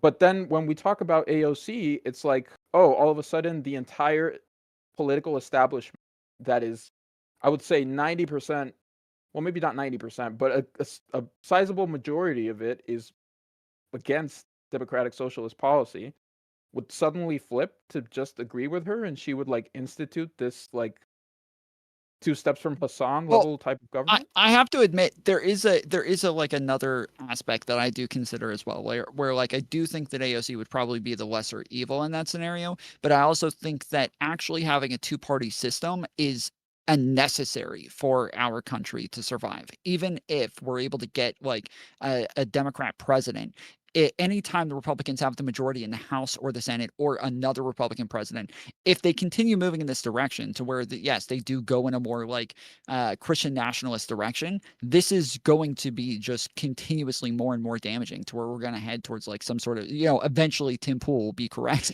So, and maybe we'll get a civil war or something. I think that for our democracy to be healthy, we do need a sane Republican Party. And there is somewhat of a calculus there that makes me think like maybe even just voting for somebody like Rubio or like a better Republican just to get them in, just to get them in power. Whereas like I do want Democrat policies. I want Democrats to be in charge. I want Democrats to be making decisions. But I also want Republicans to not be running around screaming and yelling that the Haitians are eating the cats and dogs. And so I like I there is this balance there that I'm looking for that I think I'm not going to vote for a Republican probably no matter what, because right now I need Democrats to undo everything that Donald Trump did. But there is this part of me that thinks maybe sometime in the future, after we have a Gavin Newsom for 4 to 8 years, that maybe I vote for a Republican just to try to get a more sane version of the Republican Party. There's another part of this too, which is like intersectional analysis. I know intersectional analysis is only used by wokies, but if we do an intersectional analysis of myself, I am like a middle-class white person on the right side of town with decent public schools. And so if a Democrat gets into office, what it means is increased taxation, burdensome regulations that limit industry within my state. And those two are already annoying enough. And then it means limp-dicked attempts to ban private firearms. That's what like a state level Democratic state legislature and governorship looks like to me. And then if it's at the federal level, the good news is Democrats, unfortunately, are more sensible geopolitically right now, but that's not true in the case of Marco Rubio. I actually think he's quite sensible when it comes to geopolitical stuff.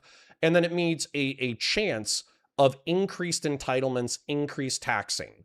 That's what that means. But I'm not really like affected by the entitlement programs that affect like the minority groups. So for instance, like Midas Touch earlier today, they were like, oh, the Republicans are taking your health care. No, they took Medicaid. So they took the people who are poorest, the working poor, and they said, you either need to get a job that gives you health care or prove that you have a disability, or you can go fuck yourself. Now, that is probably bad for tens of millions of Americans who have not documented their disability properly, who have not obtained employment that provides health insurance. But to me, that is, I hate to be so psychotic about it, but that is no skin off of my ass. And on principle, I do think that if you're disabled, you should prove your disability. That way you qualify for Medicaid, or you should get a job that gets you health care. So this whole thing where it's like Republicans are lining up and shooting fucking poor people in the back of the head, systemically, they might be. But there's like a principle in there about like fiscal conservative and the use of government services that I actually agree with. And it's probably my fault for not sufficiently articulating it over the past 2 years, because let's be real, over the past 2 years, the primary thing that most people have wanted to hear from me is Trump bad, not fiscal conservative analyses of entitlement programs. All right, real serious. Let's get your final thoughts on this topic, and then we'll move on to our next segment and let Connor get to his other responsibilities.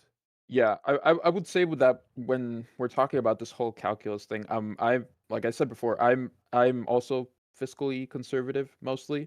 I do think it sort of depends on the context, what sort of policies you implement. So maybe if you put me in the U.S., I'd be a little bit more center left than I am in Argentina, where I am more right wing.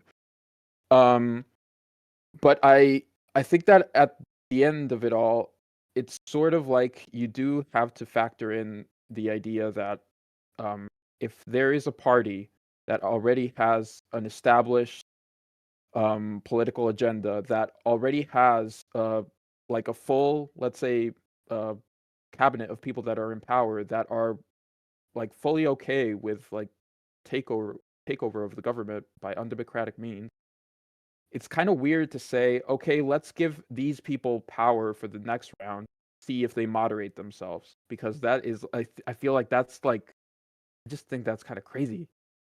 And I would like 100% vote for a Republican in another like scenario. Let's say if, I don't know, like 15 years ago in the US, and if I were American, of course. But I don't see myself like voting for someone who was okay with January 6th, someone who was okay with election meddling, someone who's okay with Russian interference. I feel like that's just kind of like a hard line that's sometimes you need to take. Yeah. Well, and I was agreeing with North 3 months ago because he had a clear moral vision where he said, "Oh, Rubio is sullied by his participation in the Trump regime, therefore fuck him. It's a moral failure to vote for Rubio, even if he's the most pragmatic of the Trump administration." And I do think that if we were being like morally consistent, that is the correct position. But this is also politics, and people are hypocritical, stupid, vibes-based, emotional, retarded. And so if this is one of these things where you just have to Yeah, but there's another party though. Like, what if Tulsi Gabbard was the most rational of the Trump party? Like, what if coming out of this, she was the honestly, if Rubio didn't exist, then I think I would be like physically incapable of voting for the Republicans because Tulsi Gabbard, just as an example, her whole like DNI release of the secret biolabs this past week is fucking insane. Video on that. Oh, that is occupied that is is we got a biolab there, don't you know? that is criminally fucking insane. She literally took like public gain of function research that the United States has been funding worldwide in order to prevent pandemic disease, and she tried to frame it as the United States creating weapons of mass destruction biolabs all over the world, including in Ukraine, in order to justify the annexation and invasion of our rivals and enemies. That is fucking crazy pants. So yeah, if Marco Rubio didn't exist, this wouldn't even be a question. I would actually be like, Newsom 2028, let's go, fucking gas on the pedal. So real serious, I'm sorry that I can't like resolve this conversation tonight, but I think that the easiest way to resolve this conversation in the next 30 seconds is to just realize that sometimes I'm going to be retarded. And sometimes I'm going to have sometimes I'm going to have a bad take that you don't like. That fits our chat where someone said that's a choice. You are choosing to be stupid. And I guess, you know what? You're not going to deny the allegations tonight. I want to say one last thing though. You're fighting for something else, something bigger, maybe. Well, I've been maligning Marco Rubio here. I do have to say that he is a very pro South American guy, and if he does happen to win, that's still a win-win for me because that means 20 billion more for Argentina. Okay, let's go. Look, that's all. He is pro Dude, Latino futurism, but you guys need to stop using condoms. Like you guys started using condoms and the Latino birth rate dropped below demographic replacement. I was counting on the Latino immigration to save North America from our demographic collapse. We're not gonna have much. And then of a you guys got for fucking internet anymore. pornography and condoms, and now your fucking birth rates are as bad as ours. So well, when you get nuked, I'll accept you in my bunker, Connor. Okay? Thank you. I do appreciate that. All right, I am gonna. Can I shout myself out before I dip out? Do it. Absolutely, yes. Okay. I am tired. I've been getting my dick kicked in for the past 2 weeks. I think I almost died from food poisoning on Thursday. I literally threw up so hard, I had to go to the ER. The hospital thought that I had given myself a heart attack or stroke from throwing up so fucking hard.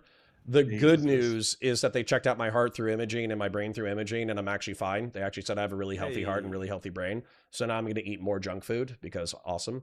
And then, hell yeah. So I've had a tough couple of weeks, fighting Steven, burning that bridge or whatever, that fucking sucked. There's a lot of shit that sucked recently.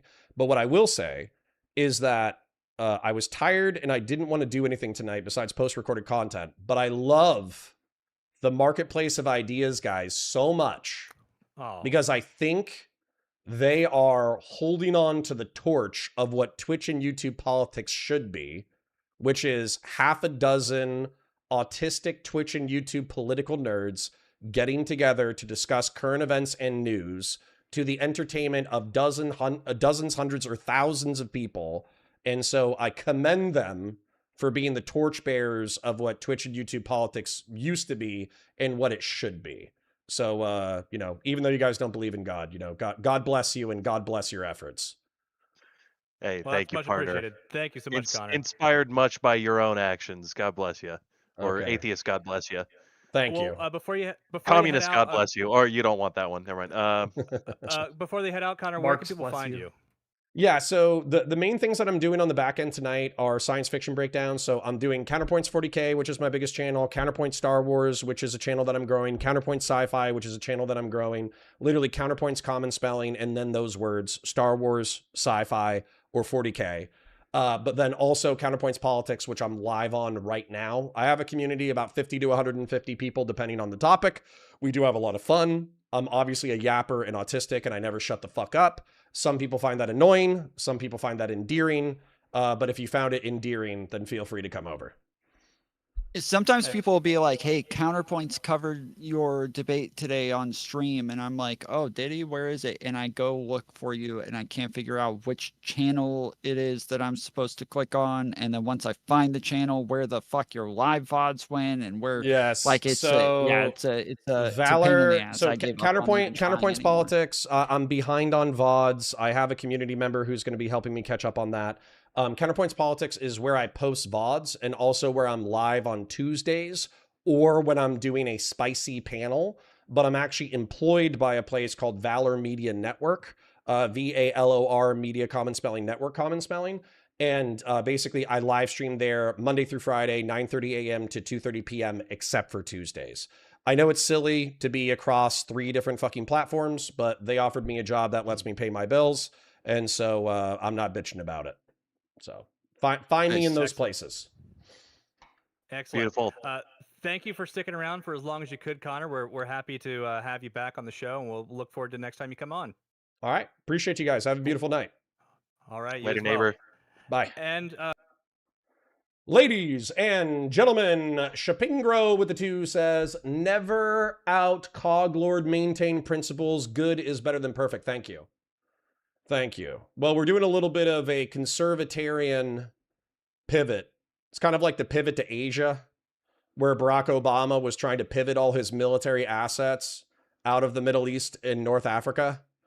And he tries to pivot into Asia, but the Middle East and North Africa keep sucking him back into conflict. What's happening is the liberals and leftists keep sucking me back into Twitch and YouTube political fucking conservatarian heel role. Whereas what I should be doing is I should be pivoting into conservatarian content pastures. But, it is what it is. We got enough Oilers and enough passionate community members that even tonight was a beautiful night. So let me thank the people who have not only watched, but also supported with their dollars. Shapingro with the 2, Fellrunner with the 10, Grassroots with the $50. Thank you for the Oil King. Shapingro with the 5 gifted. Thank you. Well, QC John with the 50. Grassroots with a 10, Grassroots with a 20, Fellrunner with the renewed membership of 8 months. We're going to have some 12-month renewals coming up soon. I'm pretty excited about having 1-year anniversary of half dozen to a dozen coggers. Fellrunner with the $5, Vazraka with the gifted. Thank you, Vazraka, for being a consistent lurker and gifter. I appreciate you. Let me read a few. And Verbal Jitsu says, this is the most base I've seen you. And I saw you say that a few more times. Just to let you know, Verbal Jitsu, I've been like this the whole time. I've just been playing nice with the liberals because we agree that Trump sucks ass. But if you were talking about like fiscal conservatism, moderate social conservatism, very moderate, like a teaspoon of national conservative ideas, I really do understand and try to promote the strongest aspects of conservatarian ideology. But, it's hard. It's hard, man. It's hard when the right wing doesn't seem to have as many principles as they used to hold. And it's hard when the left wing just wants to assimilate you into their movement. So it's a difficult political position from which to fight. Christian Blair says, given the rush into the breach of covering right-wing fucktards, I have a feeling the liberals and the COG are going to be alone. No, we can balance it. Christian Blair, as a matter of fact, if you have any suggestions on how to balance it, please tell me how to balance it. Rob says, it's endearing in the world of political pundits. You don't always know what people believe. There's no pretense with Connor, and anyone calling it a problem is mistaken. True. Somebody says dog. True. Shapingo says pivot. You know what's funny about screaming the word pivot? I had my kill hat, my drill instructor, when we did, God, I forget the name, but there's like a 45-degree angle column right. Yeah, a column right. So when I was I had to have been in 4th squad. So when I was in 4th squad and we first learned a column right, I didn't know how to pivot. So basically my kill hat, I would just kind of like walk up and just kind of stumble fuck to the right. And my drill hat was like right by my ear every time. He's like, no! But I literally did not know how to pivot. So for the first 3 days, he was fucking screaming at me. He never showed me what to do. He just screamed at me. Horse God says, Connor just grift as Y left to left as a double agent. True. There we go. I have been teaching a physics lecture. I still make time to go to the gym. I am up to 151 pounds for dry weight in the morning, and I have gotten a little leaner. Well, at 151 pounds, you don't need to be leaner. Get fat. You need a fat max, Bud123. Start fucking Xander Hall fucking protein shake maxing. So, I'm starting to fill out shirts with my chest and arms, though. Good. There you go. When's the last conservative alive making the party of 9 people can we make our song Nookie by Limp Bizkit? There we go. Yes. Yes, we will be an esoteric rage rock party of boomer conservatarian anger. You need, Wokey John says, you need to do the same different badge after a year that you used to do for the original channel. All of us old heads, Christian Blair, Spud123, Jonah, Grassroots, me, etc., have over 3 years. Oh, shit. Nice. Hey, Connor, back here again. Hi, Real Serious. Sorry that I didn't have more substantive answers for you. But just accept the fact that I'm a dumb shit sometime. I personally think Rubio pivots right back to his 2016 positions when he should have won originally. It's, in my opinion, him synthesizing the MAGA base, but trying to articulate his more neoconservative perspectives. Sorry, 1 second. Oh, Jesus. Him articulating his more neoconservative perspectives to a MAGA base and framing it within MAGA rhetoric is what I expect. Excuse me. Bud123 says, I saw a girl at the gym staring at me, admiring. Let's go. A chick was miring you? That's dope. Half right face march? True. If I wanted a hug box, I would be in Hutch or Pisco Watcher. Liberals need to be way more comfortable earning the respect of people who fundamentally disagree with them. Well, I appreciate that. Sometimes you piss me off, Rob, but I appreciate that sentiment for sure. Real Serious for a super chat says, Connor sent you the Rubio vid on Discord. Wire me those $200 US, was it? No, you're getting 200 Argentinian pesos. You're getting $2 US, which is like 1,500, fucking US pesos. At which point we're actually even for all your super chats. Grassroots Revives says the Xander Hall diet has a name. It's called Jenny Crack. Christian Blair says, I don't have any good ideas on the coverage as of yet. I just know generally I hate Ryan Mulally. He is worse than Rob Noor. Damn. CJ Mosley says, Connor, it's easy to hate the rich, but are you crazy enough to hate the poor? Absolutely. Listen, I want the poor to do well. I want the poor to work 40 hours a week. I want their kids to go to decent schools. I want them to be able to afford to go on nice staycations in their communities. And yeah, that's about it. Like, I want the poor to have dignified lives, but that doesn't mean that I don't hate their myopia and stupidity and ignorance. So I'm brave enough to hate the poor while still wanting the best for them, which I think is a good balance. But anyways, I need to run. I need to go edit some Star Wars content. That way I can submit it. That way it gets copyright claimed. Hopefully that way I can do the copyright challenge and have it released by Thursday or Friday. Then, what was the other thing? I will also be working on a Counterpoint Sci-Fi episode, which luckily those get released pretty quickly. And I will be releasing the second episode of Aeronautica Imperialis, hopefully on Wednesday. So there should be, I should get out a healthy chunk of content. Why not cover Fuentes more? I do like Fuentes, but with Fuentes, I feel like I have to find him when he's funny. When he's funny, it's good stuff. Because he's talking about serious shit and he's kind of being fucked up and he's kind of being funny.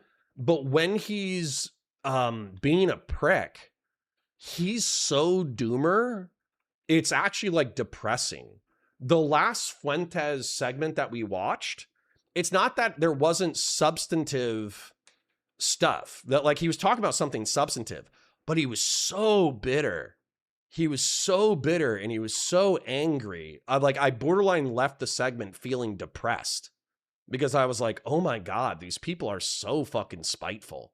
It wasn't even fun. Like if you're spiteful and you're funny, that can be entertaining. If you're spiteful and you're just like angry and sad, that's just angry and sad. So we'll figure it out. Anyways, I parasocially love you guys. I hope you have a beautiful day. Thanks for hanging out. Thanks for all the oil. Thank you for all the chips. I appreciate you guys. I'll see you tomorrow at 9:30 a.m. Bye for now.